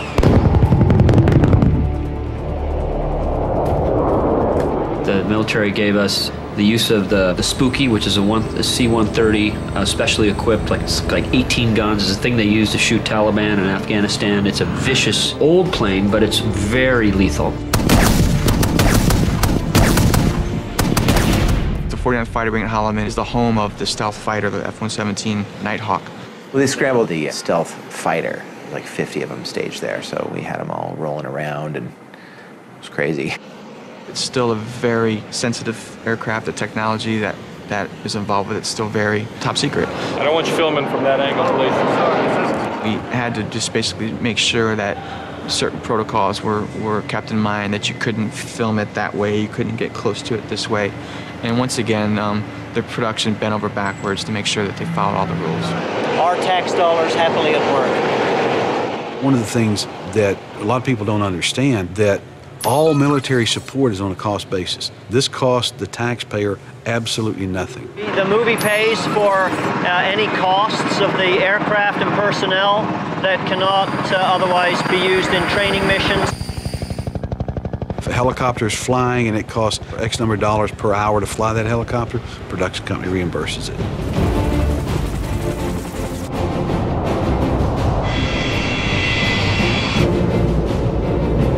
Technology that the government allowed us to be around and some of the tools they allowed us to use, you wouldn't be able to get anywhere else in the world. These are target practice tanks.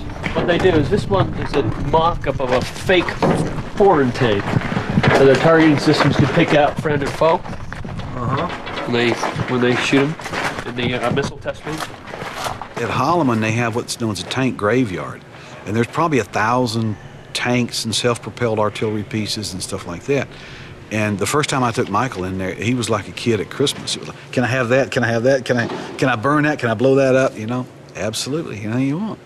Which one do you like the least? The least?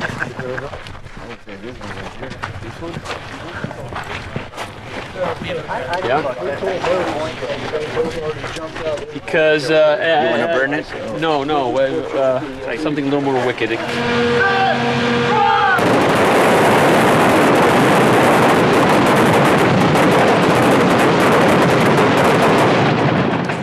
Anything? Yeah, all right. Peace? Peace. Violence. Yeah.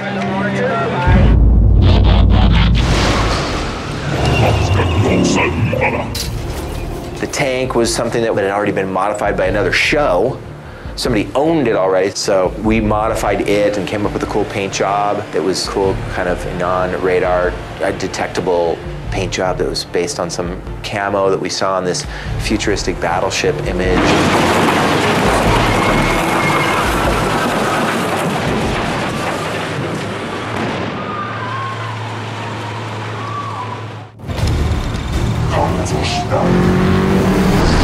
We found on the internet this minesweeper that the military uses. They send to Iraq, and it's very cool. It's called a Buffalo, but we call it Bone Crusher. How fast does that bone crusher go, by the way? 50. It must take forever to get there, right? The image that they used to promote this vehicle had this shot of this arm extended and this big multi-tined fork foreground in the shot, and we finally get the data on this machine, and it turns out that this fork is like 14 inches wide, and they totally cheated the whole thing in Photoshop. This giant thing coming at you, you know, that looks like it could lift up a bus, is like this big. We're like, what the? You know, so we basically made this appliance that goes over the existing one that more replicates the version of the machine that we had been reacting to. Originally, the police car was an Autobot. It seems like, to keep with our theme of all the Decepticons seem to take on the disguises of authoritarian vehicles, military jet, tank, a police car. It seemed like a good change. So barricades in there as a police car. Slide the headlight forward and then bring the other arm over, overtake the headlight. So the idea being to start the light a little. Barricade is a really fun character. He's wicked mean. Okay, all right. Okay, stop. I'm sorry. Oh God. Okay, all right. Okay, look. Stop.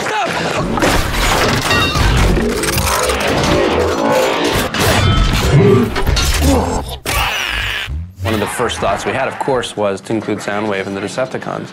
And as in our first draft, we actually did have Soundwave. We started to realize that we were not really servicing that character in a way that was going to make us or fans happy. And so we said, rather than doing it wrong, let's actually create a character who is a distant cousin of Soundwave's. And that's how Frenzy was born. Frenzy is a boombox that transforms in this wicked little 3-foot-tall, vicious-looking robot. This is something that I invented. We did an animated frenzy. We wanted to see, did facial studies on how his eye stalks moved and how his mouth moved and how his mask came out of this little boom box, you know, so we did some exploration with that. We started with the computer design puppet, and we had to go back and retrofit and make those things that look mechanical in design actually be mechanical, and take it apart and kind of work backwards.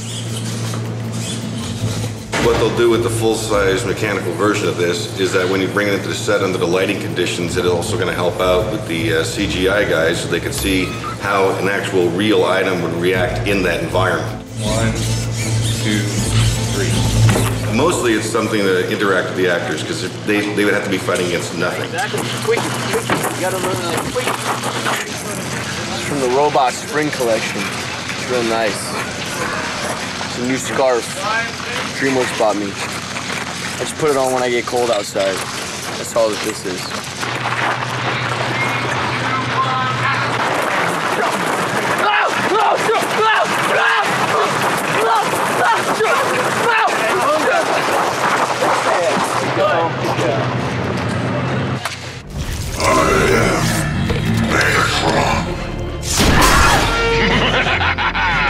There's more where that came from.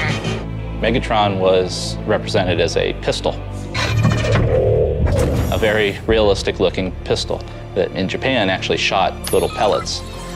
That mechanism didn't work in the US, but that worked well for a villain in the 80s. For us, we didn't want anyone shrinking, particularly the bad guy. We realized that for him to do that would be the equivalent of Darth Vader turning into his own lightsaber and having someone else swing him around. It's a movie. You have to update. To keep it in the 80s, that'd be great for the 25 of you on the internet. You know, but for the world, it's like, you cannot have Megatron as a gun. Join them in extinction! Megatron transforms into kind of an alien plane.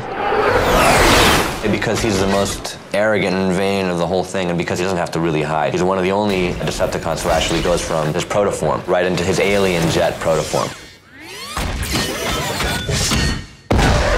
What came up was just designing this kind of alien craft, which would hearken to what is happening on Cybertron. So this was a way to show how truly foreign these guys are.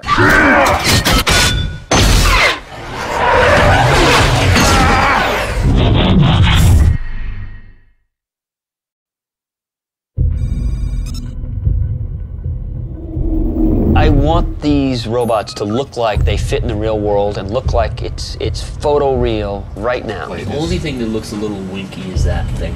It just looks like a... Too thin? Yeah, it just looks like surgery equipment. All right, cool. Okay, guys, that's about all the time. It's 12 o'clock. Time to go. Time to go. Time to go. One more thing right here. I got a lot more to do. You can't abuse me. You're abusing me. It's abusing my time. That was the plan. You're taking advantage. So in terms of our effects, we had Industrial Lights and Magic that were heading up Transformers, and we had Digital Domain, which is an effects company that I recently purchased. Both companies did the work for this movie.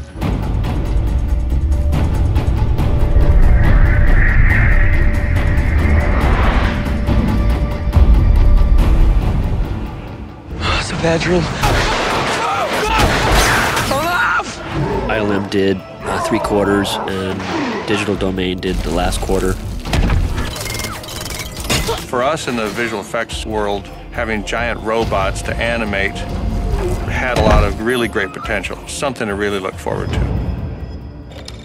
They assembled a great team up there. I heard we were the show that everyone wanted to be on because there were just tons of Transformer geeks. So it was like a mob session to get onto this show. I thought I was a huge fan, but some of the people I've met here since we got the project just, blow me away. You know, compared to some people out there, my collection is nothing. There's people who have 10 times what I have. I'd estimate I have about 600 or 700, I think. Working on this movie has been this great full circle experience for me, going from playing with the toys as a kid to getting to be a part of the movie version. Once we're awarded the job, we start developing what the robots really will look like. What are all the pieces going to look like? And we start having modelers here at our place start modeling those things because it takes a good 4, 5, 6 months to build one robot. Michael wanted a level of realism that required us to go much, much, much further with the complexity of the robots. For instance, I've got a little transformer that's on my desk. He has 51 pieces in him. Our Optimus in the movie has 10,108 parts that all have to be handmade. It's in the computer, but it gives you some idea of the level of complexity. They take photographs of real automotive parts and they kind of scale things in. All the Decepticons and Autobots together were about 60,000 pieces that all had to move. If a frame has 3 robots in it, it takes 38 hours to render 1 frame of film.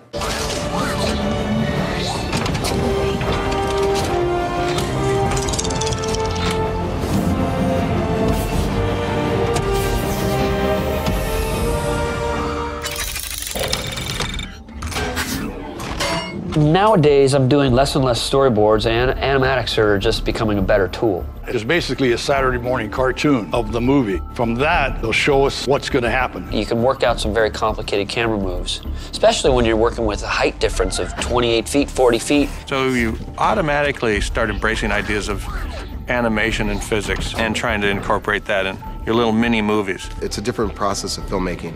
This is the first film with Michael Bay that I've actually worked on where the animatics carry as much weight as the script. Watch out! Michael is a genius at making these movies, and he knows when it's going to be live and he knows when it's going to be visual effects. He likes to split it up where it's partially visual and a lot of live action. Action! A lot of directors don't like to go that way because it's easier to go the visual effects route. The great thing about Michael is he tries to get so much in camera. 5, 4, 3. Because what we like to do is take our visual effects and really supplement what's possible to film. But the more real stuff that he has in each shot, the more believable it's going to be. And ready in 3, 2, 1, jump. The big challenge with Transformers is that we were working a lot with robots that weren't really there. The robots got 15-foot-long feet, you know, and 8 feet wide. So you have these huge things that you have to tell the camera people about, tell the set people about. You can't have it that close. He's filling this whole volume. You know, you try telling that to the guys when they arrive on set, and it's like, what? At first, everybody kind of in shock. What? He's that big? But we had simple tools on set. We have our blueprint, the animatic. We have our cheat sheets, all the size of the robots. They would bring these poles in, and everything else is acting and working around this pole that will soon be a robot. We're literally using window washer poles to act with, you know, and it's a tough thing. You gotta be in love with a pole. You know, that's been the stretch for me. It's a different form of acting. Can you talk? XM satellite radio, 130 digital channels of non-stop commercial-free music, news and entertainment. So you talk through the radio then, right? And a mighty voice will send a message summoning forth visitors from heaven. We all became immediate fans of Shia LaBeouf because our robots are worth nothing if the actors don't interact with them properly. Every day, all day long, my dialogue was with the A camera operator. Okay, roll on them. Go to profile. And our dialogue is with Michael all the time. Let's plan this, and you work out what the move will be. Yeah, you're right where Shia was. You're backing up, and we're gonna go 3, 2, 1, you're going. And the thing is, like, you're backing up like this on the ground because you're seeing it kind of go up in front, all right? It was a learning curve, I must say. They got much better at it. The surprising thing with a crew is how quickly they learn. I'm trying to help them imagine the unimaginable. Pretty soon, everybody starts to believe that they're there. And then you guys are gonna crawl back that way because you want to get out of the way. Yeah, you don't want to get squished.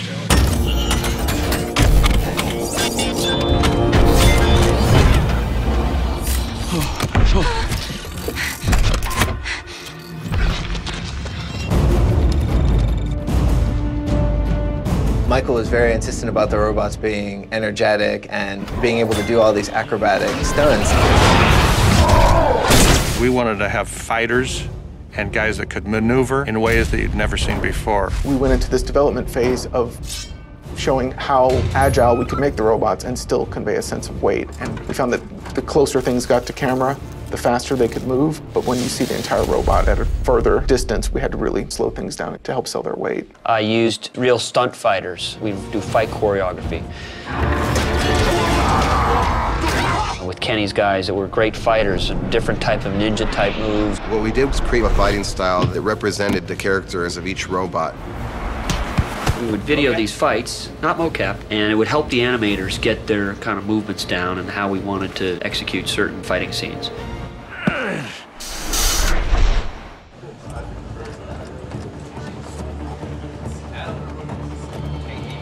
more than anyone, the animators are so involved in bringing these characters to life. And the nice thing is, you know, Michael is open to feedback. I'd give him a lot of freedom. So what do you think? What do you think Optimus would do? And they all know Transformers, you know, forward and backwards. And, you know, and you'll see things in the movie that reference, like, the old cartoon because they were such big fans of it.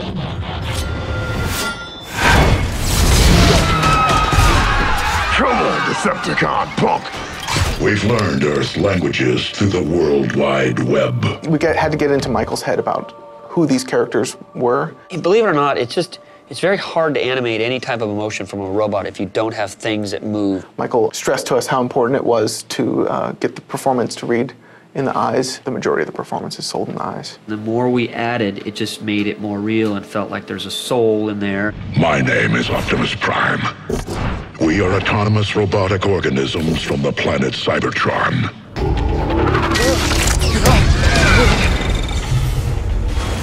We have a lot of transforming robots. I think originally we started with 15 transformations. We have over 40 now in the film. In the original cartoon, you could have robots kind of transform midair and you really wouldn't care about laws of physics. This was almost too easy. Every single transformation in this movie is done as if these transformations were actually taking place in real space and in real time. There's not too many people in the world that could have figured this out. You know, it takes a real genius to be able to disassemble these things and put them back together in a different shape. Yeah, we didn't want to have metal actually change shape. We wanted to find a place for it on the vehicle and find a place for it that corresponded with the robot. We would really play to camera, like have all the important pieces show up, move, rotate, and go back, while we were shuffling a bunch of cards behind the scenes. In the Optimus transformation, this is the camera move, and what we would do on set is we would put a pole representing Optimus's height, and that's what we start with. The next thing we do is we match the camera move on the computer. So this is what Optimus would look like if he were just standing in the shot on the ground. So this is the transformation take. So it's all happening right in front of camera, in front of the audience's eyes. And you can see the detail. We go to the final rendered take. You know, there's cast car parts, there's engine pieces, there's gears, there's the headlights, the trailer hitch, tires. They could do whatever they wanted to each individual part.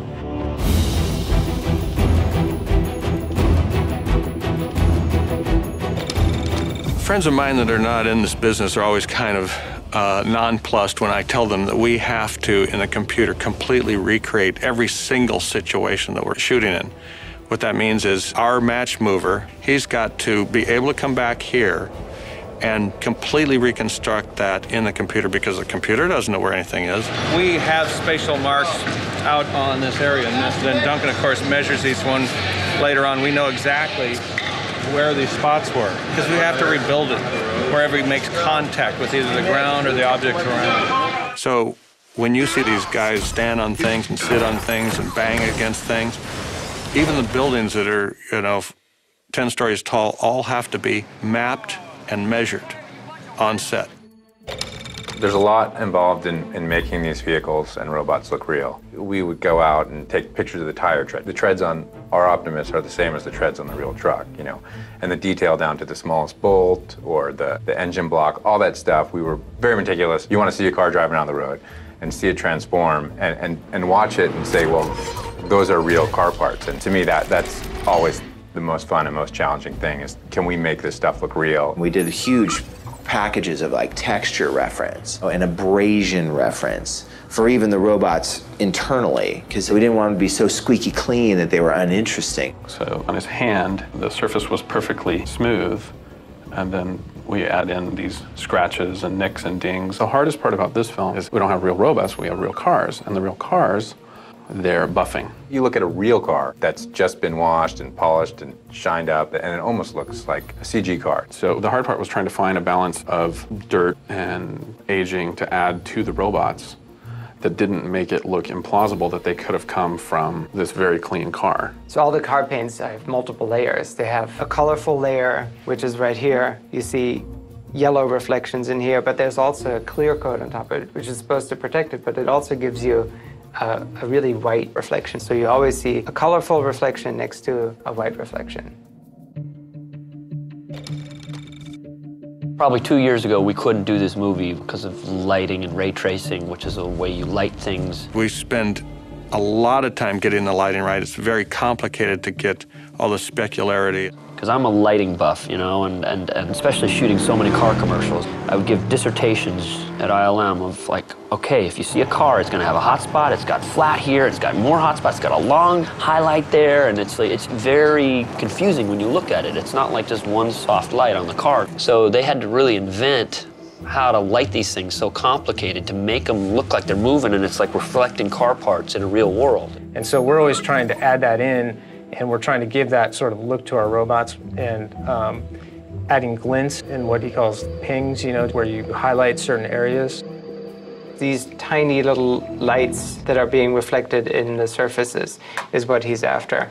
That was so interesting for us that I think most of us lighting people became road hazards because we're driving around looking at other cars. The robots are shiny. They have glass, they have metal, they have painted surfaces. The entire environment has to reflect. So every single shot has an environment recorded for it that gets now projected onto the robot. Otherwise, it will look phony baloney. We apply everything that we've gathered from set, which is really high-resolution environments, and everything is being reflected in the car panels. And obviously, these robots are moving around a lot, so we're getting a lot of reflective play on the surfaces. And there are major light sources in here, from the headlights, there's the overhead balloon, there are the eyeballs in there, which have to be glowy, the blinking lights. We have the blinker right here, and then the face and his mouth talking is being reflected in the hood of the car. And that is what really sells it at the end. That's sort of the icing on the cake for us.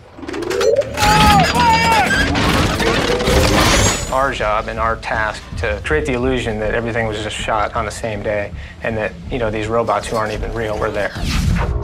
ILM is known for its really fabulous level of compositing. And these guys just look at the shot as artists all day long, judging whether or not that thing looks like it's really in there. We start with a background plate, obviously, that's shot in production, and then we take computer-generated elements and we add them to the shot. Michael is the type of guy that wants to shoot things messy, which I love, because you shoot the explosions or all the debris or anything on set. It makes it harder for us, but it's real.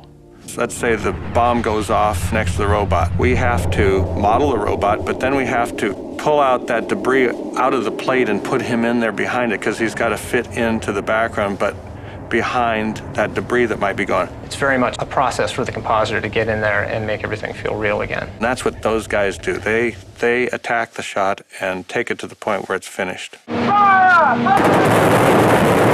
We shot a plate of the real helicopter, but in this case, it ended up being easier just to remove that helicopter. This is what the background plate was. We essentially removed the real helicopter and then replaced it with our own.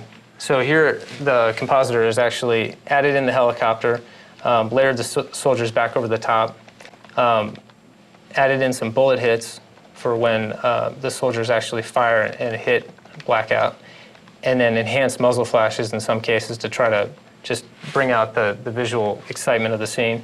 And then in the background here, where we had, you know, previously a blank tarmac, we've added more soldiers and just more firing as a texture of excitement, just to make it look like they're hitting them sort of with everything they've got. My God.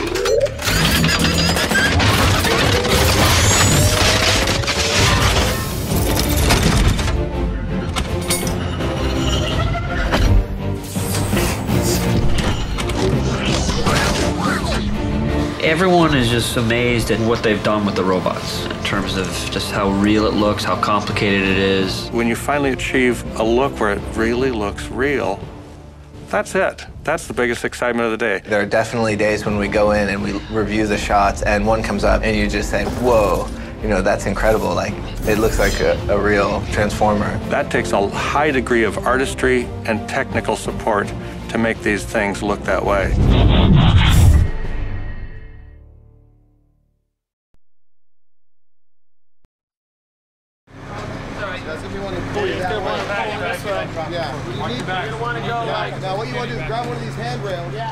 My cameo was Megatron plucking me out of a Mercedes. Mike, do we not need to damage the car a little bit? Because he's just been stomped on, right? I would damage a little bit. Why? Well, because we haven't done anything to it yet. I know. Right here. Down, down.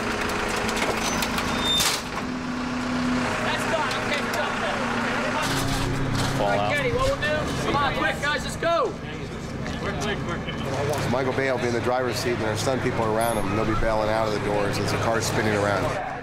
Hey, here we go. String them up, baby, string them up. Okay, gun up in the air. Picture. Okay, stand by, please. Is that good? Is that good for camera? Ready, and action! And 5, 4, 3, 2, 1, shut up!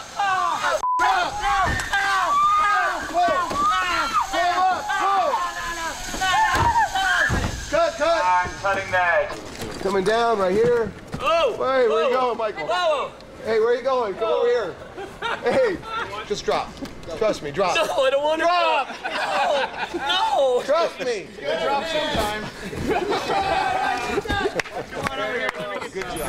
This is the best day on set so far, period. That's it. Nothing else to say. This is complete vengeance. I'm in a complete vengeance mode. I'm not jumping. All right, what else are the other angles? That really worked well. Yeah. Do you want one more angle? One more. 5, 4, 3, 2, 1, shut up!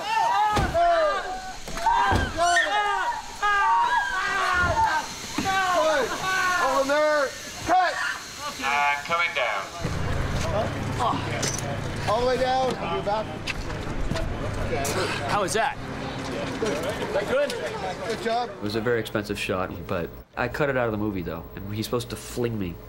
I mean, that would have been funny. Humans don't deserve to live.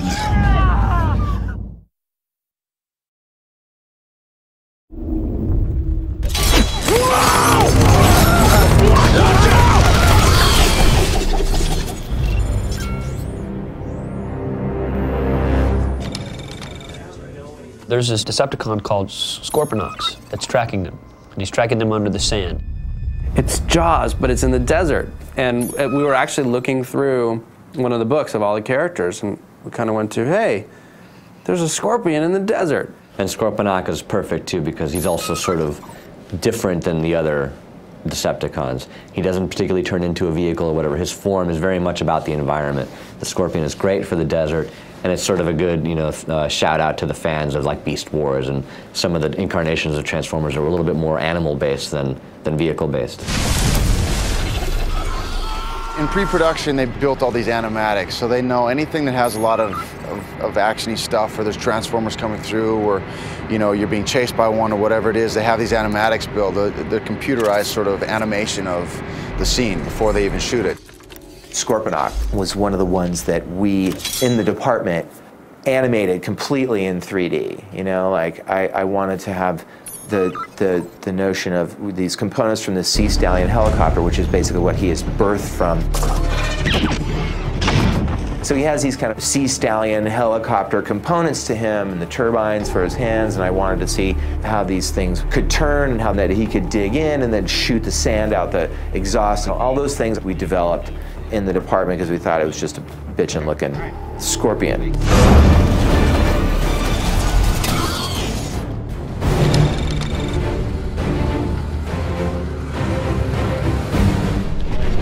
It's not like these, but there were some that didn't look, they were taller than that. These are target practice?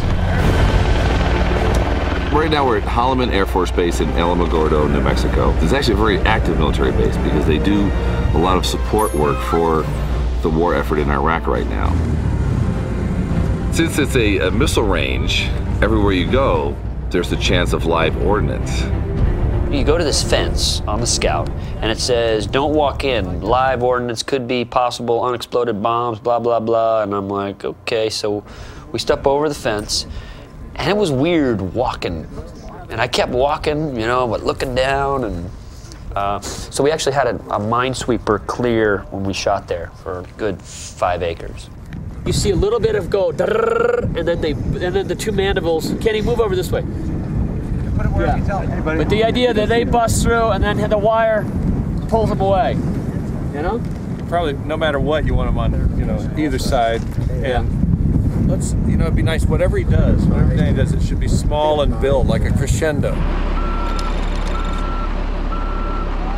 We are on Holloman Missile Range. Don't pick up anything with a red tip or that looks like a bomb.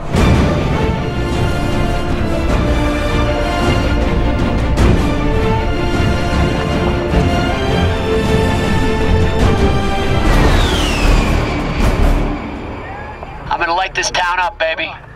Ready! In Mexico, we all had a really good time. We blew up hundreds and hundreds of pounds of black powder and thousands of feet of primer cord. So there's where I told you about wetting it down with the chunk. You see the chunks in there, Michael? That's good. We had primer cord, which can take down a tree or destroy a car. It's a little like rope-like explosive. I had them lay out like 200 of these strands so that they can fire it on a millisecond thing where it's like, it makes it look kind of like a wave coming at you. They put the high explosives on, then they put just carpet on top of it. And then they put sand on top of the carpet. And when this was ignited in a sequential order, the carpet just lifted up and it bounced the sand high enough. And it gave Michael the exact look that he wanted. Hands up! Cut. How was that, Dave? Pretty good. Huh? Good. Were you still in it when it was falling? Yes, sir. Oh, good. Thank you. There were a lot of bombs, a lot of explosions, a lot of strafe hits. There were people flying through the air. We had guys on ratchets.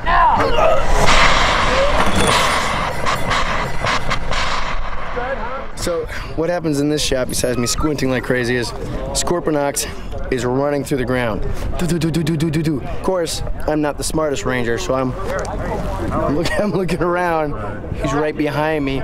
Thunk, right through the chest, and then clunk, takes me back and eats me. Apparently, Decepticons eat children. Ta-da!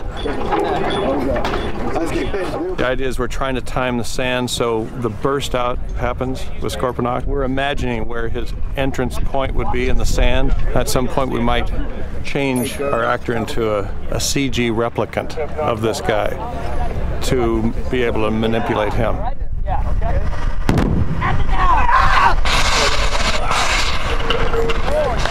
That was cool. That was cool.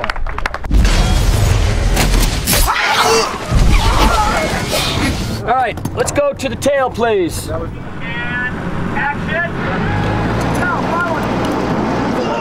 Michael wanted a Scorponok's tail slithering through the sand. We just made a whole track right out of plywood where it actually had a groove in it. They put the lightweight plastic down, and then you put a razor blade in front of it, and as Scorpion is going through it, it just cuts that path. Something, little piece. All right, guys, I'm going to show you an animatic what we're doing. It's a pretty cool shot. It's a trailer shot we're doing right now. Hey, watch this. It's the one where he jumps out. So I need you running.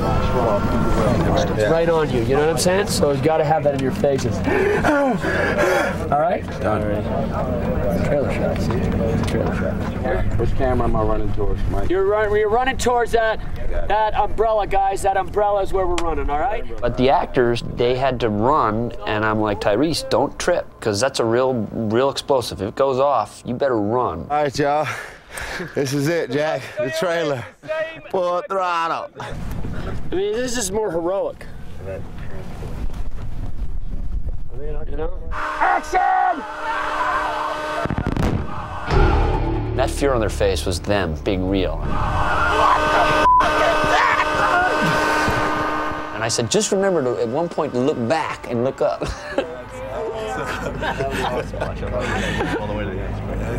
Were you still screaming? Oh, yeah, you better believe it. That's great. I think that I was broke really my back. good. Did you get anything? That's how we do it, baby.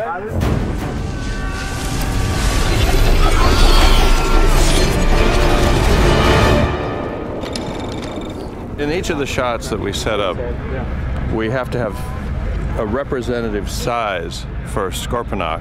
We want to mark where this is, where the trench is. This is an island sphere. Gives us a lighting reference for every environment that we're in. It helps the artist back at ILM to correctly place all the reference lights and shadows and kind of match everything and make it look like it sits back in the plate.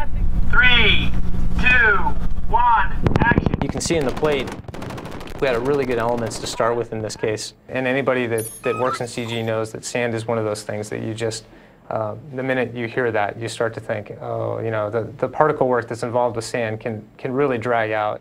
You can see in this plate right here, as these primer cord elements go off, we get this nice plume of sand here.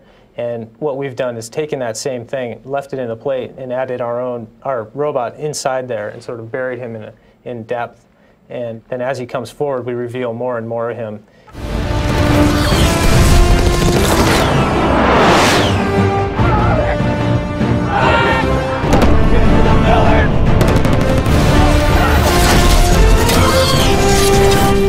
Oh, what is that? You know, it's not a bad job.